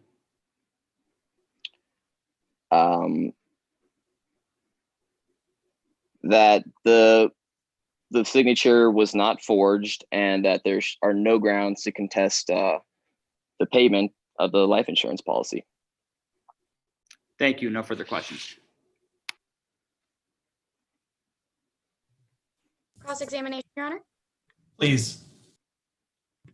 Chris, you said you work for Summit Life Insurance, correct? Yes. And life insurance pays out when someone takes out a policy on their life. Yes. And this policy then pays out when someone has died. Yes. You make payments to the beneficiaries of these insurance policies. Yes. Now, in this case, Lou was declared legally dead, correct? Correct. On August 18th of 2017? Yes. And so part of your job is to investigate cases like this when someone is missing. Yes, that's what I essentially did. Situations where someone may be alive or dead. Yes. And in your investigation, you determined that Lou Donaldson is in fact dead. Yes. You didn't have anything to indicate he was still alive. No evidence of that. No. All right, let's move on.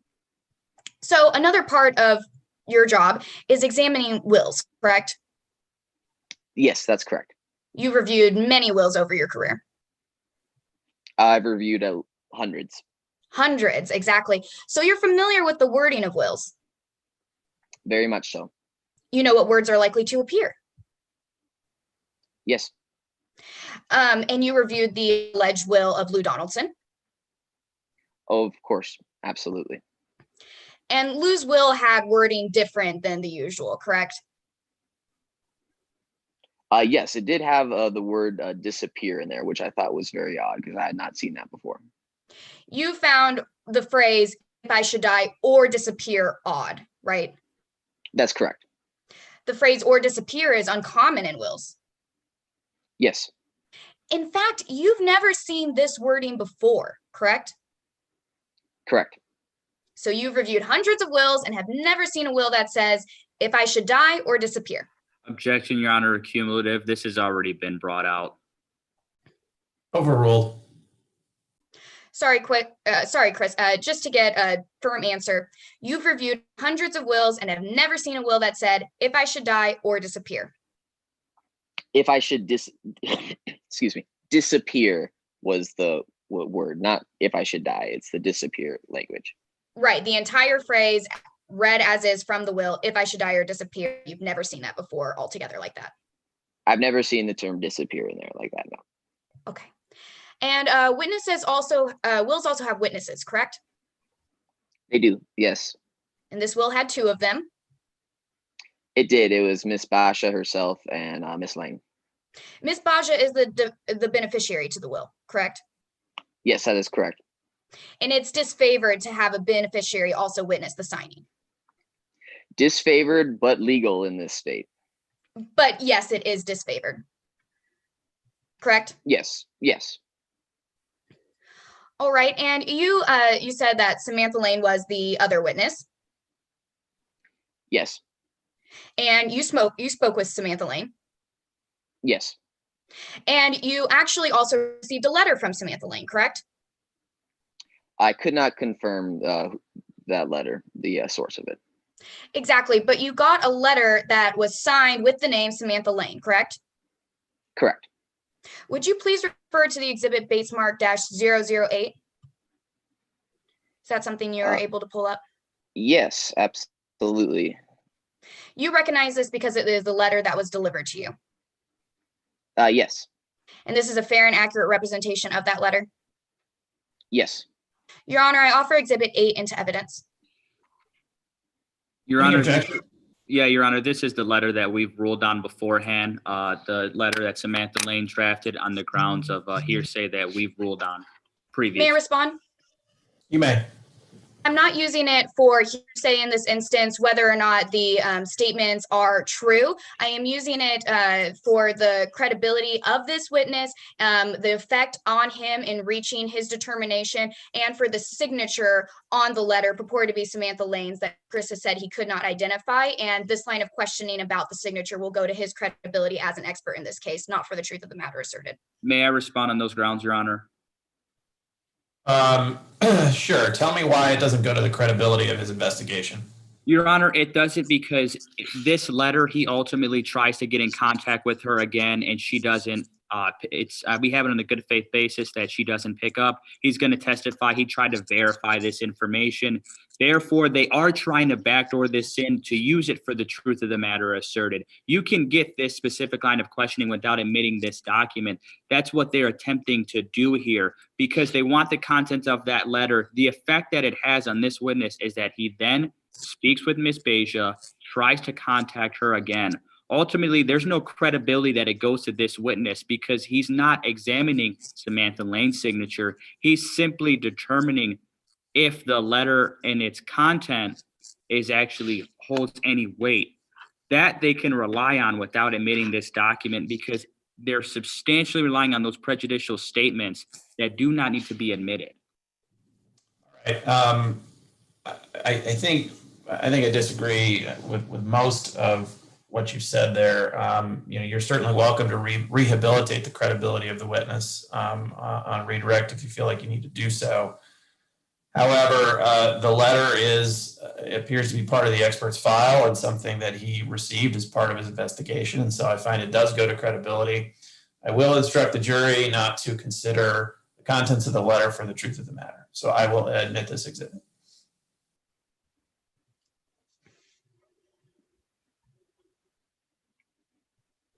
Now, Chris, this is the letter that you received, correct?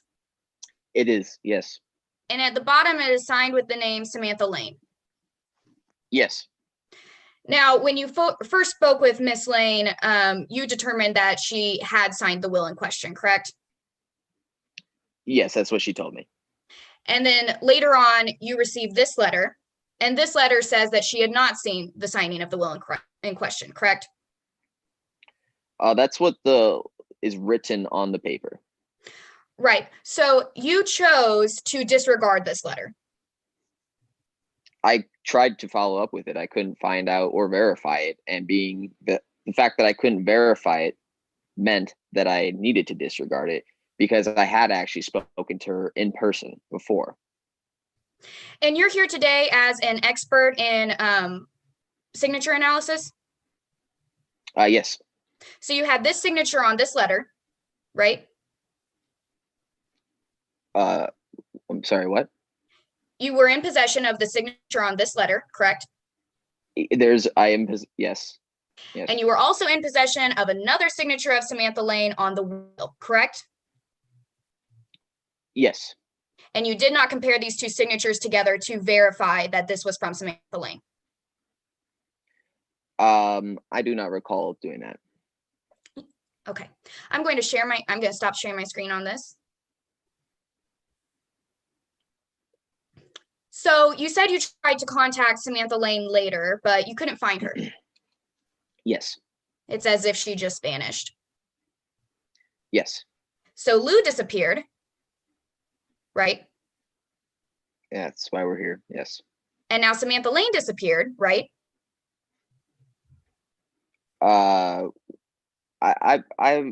Yes, she's not here. But Karen Baja is here. She's present, yes. The only person who supposedly witnessed this signing that is present is Karen Baja. Yes. And she's the sole beneficiary of that will. Yes. Let's talk a little bit more about reviewing the will and the signature specifically. So you reviewed Lou's signature on the will, right? Yes, I did. And you said there were similarities on the will, right? With other known signatures. That's correct. Yes. And you compared Lou's signature on this will to his driver's license. I did. Yes. And to the Summit Life Insurance policy, right? Yes. And the Summit Life Insurance policy was signed in 2005? Yes. 7 years before the signing of the will. Yes. And you didn't use the signature on the restraining order for your analysis? No. But this document was signed 2 days before the will. Yes. So when you compared signatures and you said you found similarities, you also found differences, correct? Some minor ones, yes. Differences that affected your ability to reach a conclusion.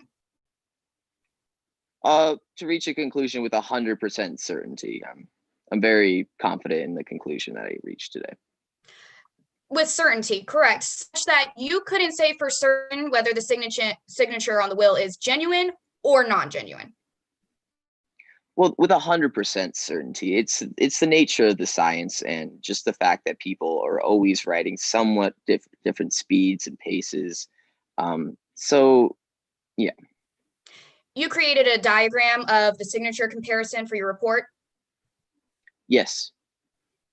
And you relied on this signature comparison to come to your conclusions? Yes, I did. Would you please refer to the exhibit Bates Mark -007? Yes. This is that diagram of your signature comparison? Yes. And it is a fair and accurate representation, correct? It is, yes. Your Honor, at this time, I offer Exhibit 9 into evidence. Any objection? No objection. Exhibit 9's admitted. All right, Chris, I'm going to refer you to the notes section at the bottom here. In this section, you say you cannot confirm the signature is genuine or non-genuine. Yes. And then later on, you also say that it's possible someone could have copied Lou's signature. I do say that, yes. I will stop sharing my screen. So it's possible someone tried to copy Lou's signature, right? Yes. It's possible that someone other than Lou signed the will, right? It's possible, but not likely. And it is therefore possible that someone forged Lou's signature on this will. Again, possible, but I do not believe that was the case. But you do agree it's possible, yes? In this science, yes, it could be possible. No further questions. Redirect. Yes, Your Honor. Mr. Bernard, when you received that letter from Samantha Lane, what did you do? Well, I tried to find her. I did my best to locate that letter, determine its authenticity. I just couldn't do so. And in Statesville, is there anything that prohibits you from relying on the beneficiary's statements? No, in Statesville, that's perfectly legal to do. And in your profession, is it better to speak to a witness about the document or attempt to compare their handwriting? Well, you want a face-to-face interaction you can't beat. So I talked to her and I relied on that. Thank you. No further questions. All right. Any further evidence from the defense? No, Your Honor. Your Honor, the defense rests. The defense would just like to make a motion when the court is ready to hear it. Okay, I think I'm ready now. Your Honor, the defense moves for judgment as a matter of law in today's case, finding Karen not liable. The plaintiffs had two crucial elements they had to prove in this case. They had to prove that Lou is dead and that Karen is the one who actually killed Lou. There has been no evidence put on of a body, of DNA, of a murder weapon, of a location that Lou was killed. There hasn't been a theory given as to how the plaintiffs suspect that Karen killed Lou. Your Honor, there's not enough evidence for a reasonable juror to find that Lou is dead and that Karen is the one who actually killed him. To the contrary, the defense has presented evidence that Lou is alive and in Costa Rica, which cuts against those two crucial elements that the plaintiffs must have proved in today's case to be able to find Ms. Beja liable. Therefore, Your Honor, because the plaintiffs have failed to meet those two elements, the defense moves for judgment as a matter of law. Response. Your Honor, respectfully, we have met these two elements. We have first that Lou was legally declared dead, and for second, we have also offered other evidence that Lou is dead. While there was no body found, that does not mean he is alive. We have also not offered evidence that he is alive in Costa Rica, but rather that he never made it to Costa Rica, and this was simply a ruse brought up by Ms. Beja in order to explain his disappearance. So we have offered that evidence. Further, as to Ms. Beja's involvement in it, we have her at the time and place within hours of his disappearance and with her brother, and their whereabouts cannot be tracked. Therefore, it is reasonable for a juror to infer that Ms. Beja did have something to do with his disappearance and murder, as we are alleging. I appreciate the arguments on both sides. In this instance, I'm going to let that issue go to the Court of Appeals and deny the motion. Are the parties ready to proceed to closing arguments? Yes, Your Honor. I'm sorry. May we inquire about time briefly? Yes. Could we get a time check?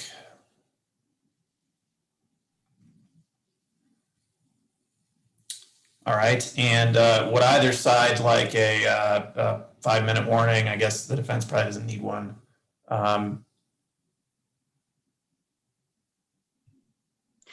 Yes, Your Honor, if I could be notified in the chat. Are we going to take a break before closing arguments or just go right into it? I'm happy to go right into them unless the parties would like a break. I just need 2 seconds to set up and I can be ready to go. Okay, that sounds good. And then I would just ask the timekeeper to provide a 5-minute warning in the chat if you would. Thanks.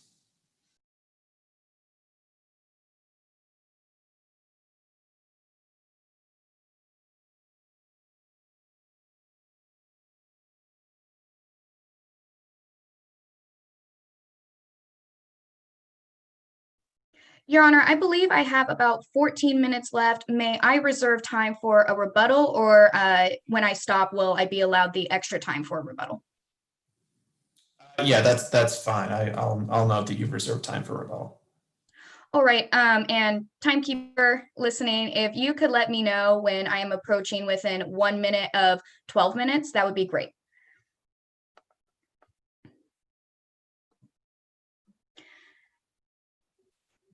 May I proceed? Please do.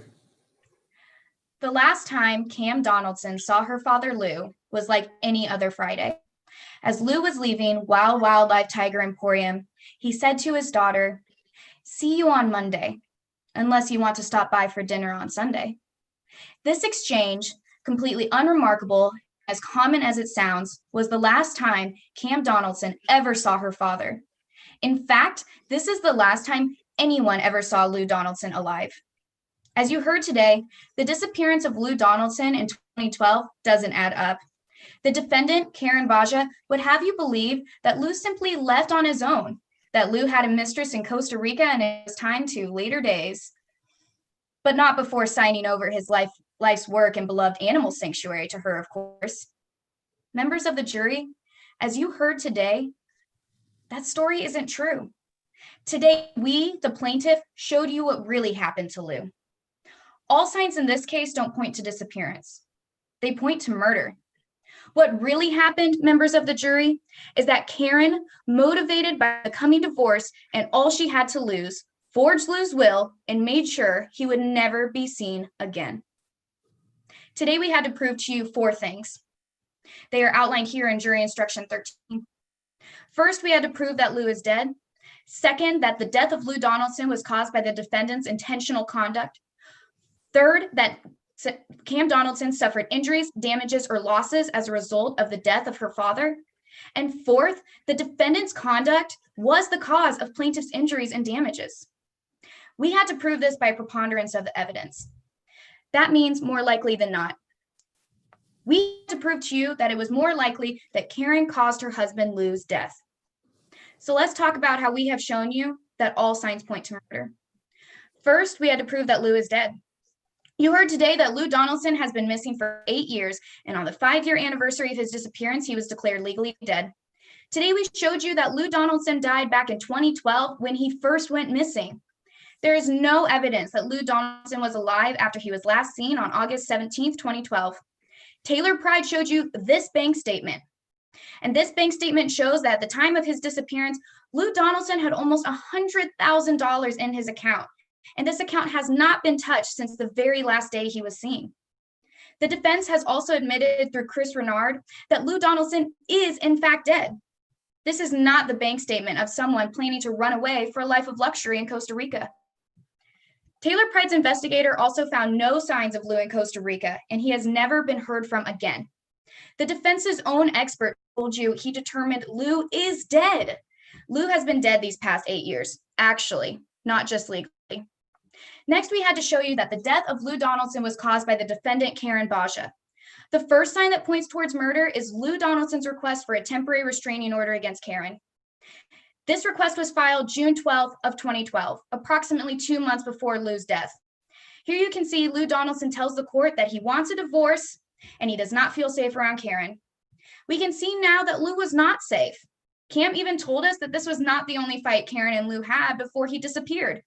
The state of this marriage was not one in which Lou would leave Karen everything. The next sign that points to murder is the forged will of Lou Donaldson. Before Karen could get rid of Lou, she had to make sure that she would inherit everything. Karen would have you believe that Lou wrote this will only 2 days after filing the temporary restraining order. And there are several things wrong with this alleged will. We have also shown you today that the signature on the will is a forgery. You heard from Taylor Pride, who told you in his expert opinion this signature was forged. Taylor told you how the writer of the signature of the will made several mistakes in trying to mimic Lou's signature. But Taylor isn't the only expert in handwriting analysis you heard from. The defense also presented their own expert, Chris Renard. And Chris could not confirm that the signature is genuine or non-genuine. This means both experts here today could not confirm that the signature on the June 14th will is in fact Lou Donaldson's. Then we have the problem of the witnesses to the will. One is Karen, the beneficiary to the will, and the one who forged this will to give herself everything, and the other woman named Samantha Lane. Now, Samantha Lane is something of a mystery herself. Taylor Pride told you how it was his expert opinion that Miss Lane did not see Lou sign this will. But where is Miss Lane to tell you all of this herself? Well, she's disappeared too. At worst, Samantha Lane is the second disappearance in this scheme to inherit millions, and at best, an unreliable witness. Everyone associated with this will has gone missing, except for Karen. The final huge problem with the alleged will is the wording. The will says, if I should die or disappear. Both experts in handwriting analysis and wills told you today they have never seen a will that said, if I should die or disappear.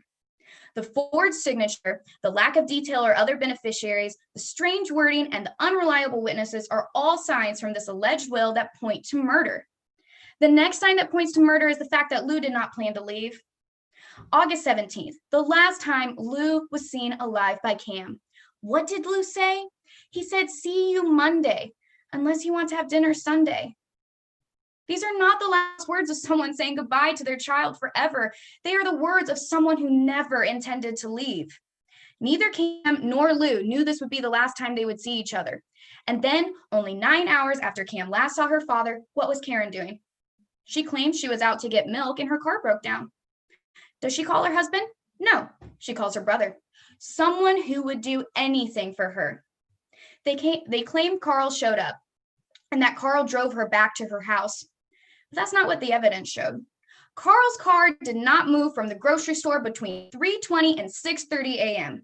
Almost 3 hours Karen and Carl cannot explain. 3 hours and another 3 hours that point to murder. So what happened in these 3 hours? Well, Karen told Exotic Bob what happened. She told him she fed Lou to the cats. That the disappearance and the escape to Costa Rica was mythical. So then, the very next day, Karen broke into Wild Wildlife. And why would Karen have to break into Wild Wildlife?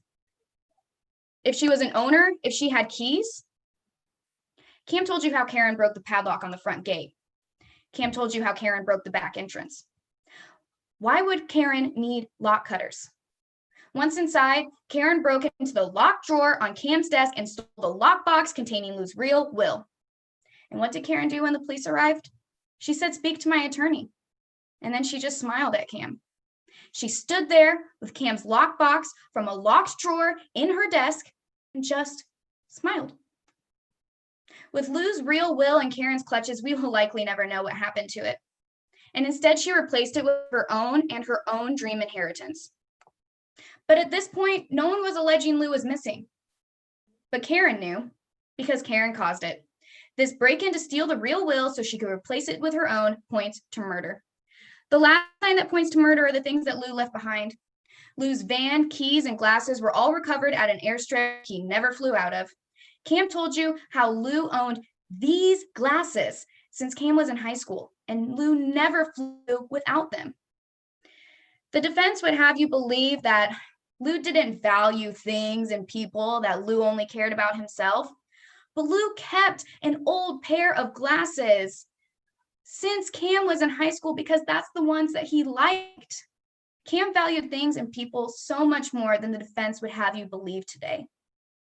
Now, looking at these facts all by themselves, the pieces look disjointed.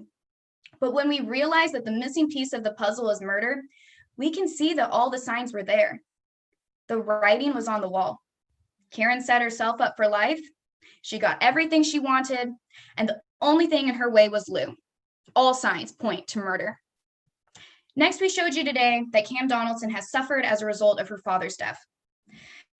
Jury instruction 4 shows that Cam is seeking economic damages. These are damages from Karen firing her from her job and stealing the wildlife emporium by way of forging the will.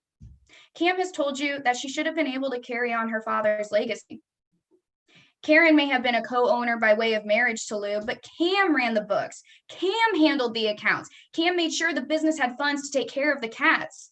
Cam was in the office with Lou every single day, and Lou joked that Cam knew the business best.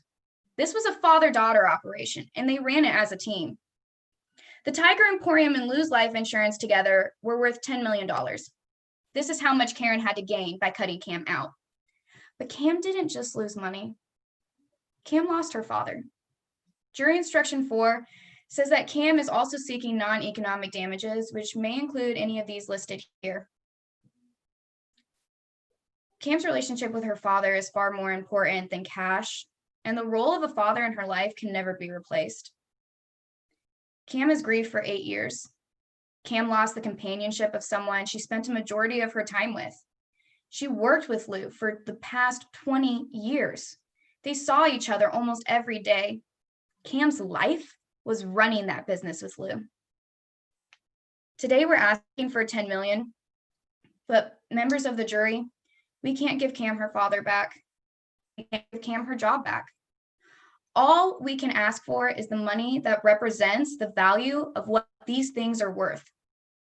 So how do you value the loss of a father? Cam's pain, suffering, and emotional distress these past 8 years have been felt every day. Today, we showed you that all signs point to murder. That because of Karen's intentional act of murdering Lou Donaldson, Cam has suffered, and we ask that you find Karen Baja liable. Thank you, Ms. Stansel. Closing argument from the defense. Yes, Your Honor. Your Honor, opposing counsel, members of the jury, nothing was ever enough for Mr. Donaldson. Now, the plaintiff, this came before you, and they tried to paint you this picture, in which case a loving mother and a caring wife somehow murdered her husband without anybody noticing, without there being any DNA evidence, without there being a body, witnesses to corroborate it, nothing. Members of the jury, Mr. Donaldson isn't dead. He's in Costa Rica with his mistress because nothing was ever enough for him. You heard Cam testify that his father loved to fly.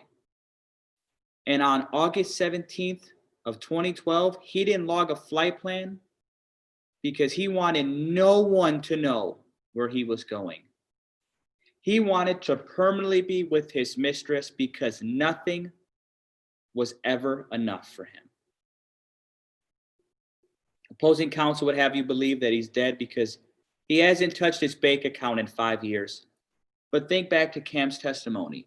You heard her testify that her father was an entrepreneur. He was a self-made man. He made a fortune selling used cars, and he made a fortune when he built Wild Wildlife.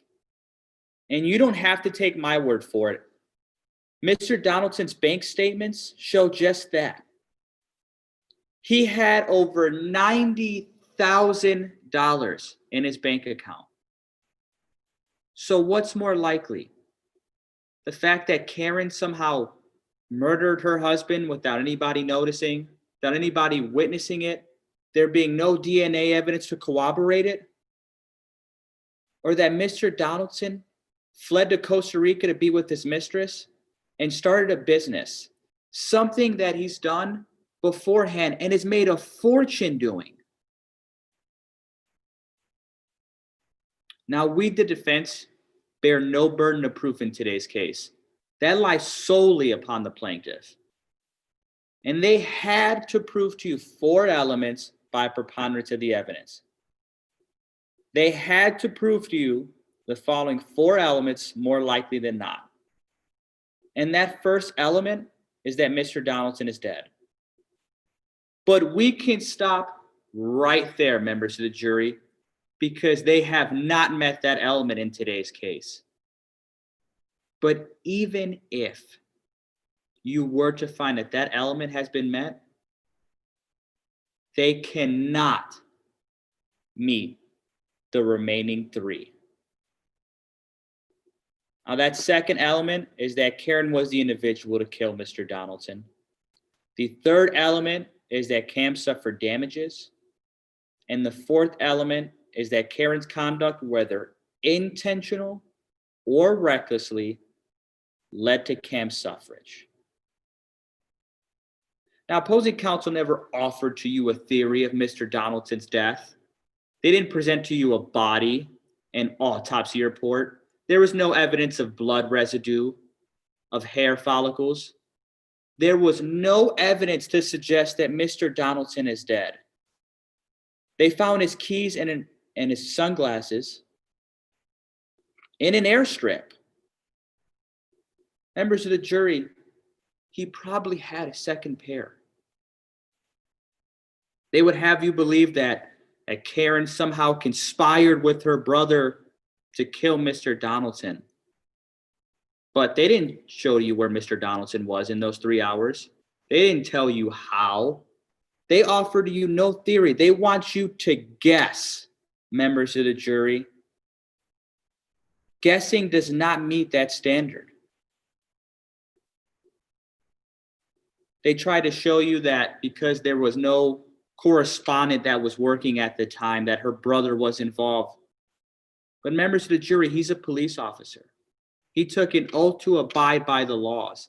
And he was simply helping her sister out in a time of need because he responds to emergencies in that situation. And when you go back and you read that deposition transcript, you'll see he was unaware of it. In fact, he logged it in the maintenance log, and you're going to see all of that. And the reason why she called her brother is because she was worried. She was scared that maybe her husband was with that mistress. She didn't want to be embarrassed by that. So she called someone she can rely on, someone who she knew was going to be there to help her because she didn't know if her husband was with his mistress. Therefore, they have failed to meet you. They have failed to satisfy those first two elements. Then we go to damages. Now they try to convince you that there was two wills, but members of the jury, there's only ever been the one. And that's the one that Karen Beja brought forth. That's the one that has Mr. Donaldson's signature. And Chris Renard confirmed that. Now there's no evidence of a second will. Cam didn't have a draft. No person can attest to it. There's no record of it. Nothing. The only person who disputes the authenticity of the will is the same person who stands to gain everything. You see, she isn't grieving over her father's death. That's why she waited up until the 5th year mark to hire Taylor Pride. She hired him because she wasn't satisfied with the estate. And they try to bring to you an expert by the name of Taylor Pride to prove otherwise. But let's go over his credentials. You heard Taylor Pride take the stand, and he only had 2 weeks before he was board certified. Just 2 weeks, members of the jury. That doesn't make anyone an expert. He has no bachelor's degree. He's got no other specialized degree whatsoever. But Chris Renard has 20 plus years of experience. He works for Summit Life Insurance Company. His job is to find any grounds to contest payment. But he found none. Not a single one. Therefore, they have failed to meet that element in today's case. They would have you believe that Mr. Donaldson was scared of his wife, but that isn't the case. Think back. You heard that Mr. Donaldson was still living with Miss Beja throughout the entirety of this. He didn't move in with Cam. He certainly didn't call the police. He didn't ask a friend to stay there. And that restraining order was ultimately denied. So ask yourself, members of the jury, if he felt scared or wanted a divorce, why would he continue to live with her? That's because he wasn't scared, members of the jury. And he was not going to file a divorce. And Karen cared for him, just as she did wildlife. But unfortunately, she wasn't enough for Mr. Donaldson. So he fled with his mistress to Costa Rica. That is why we ask that you find Karen Beja not liable for the wrongful death of Lou Donaldson and award no damages, because nothing was ever enough for Mr. Donaldson. Thank you. Thank you, Mr. Aguiar. Rebuttal, Yes, Your Honor, may I proceed? please do. The defense has said nothing was ever enough for Lou. But members of the jury, nothing is what Karen came from. And when Lou said he wanted a divorce, she knew nothing was going to keep her from getting what she wanted. Karen has sat here the last 8 years with $10 million she wrongfully inherited by forging Lou's will and causing his death. And who has nothing? Cam.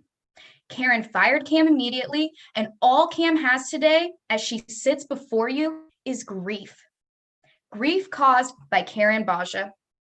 The defense asked you how Karen killed Lou without anyone noticing. But Cam noticed. Taylor Pride noticed.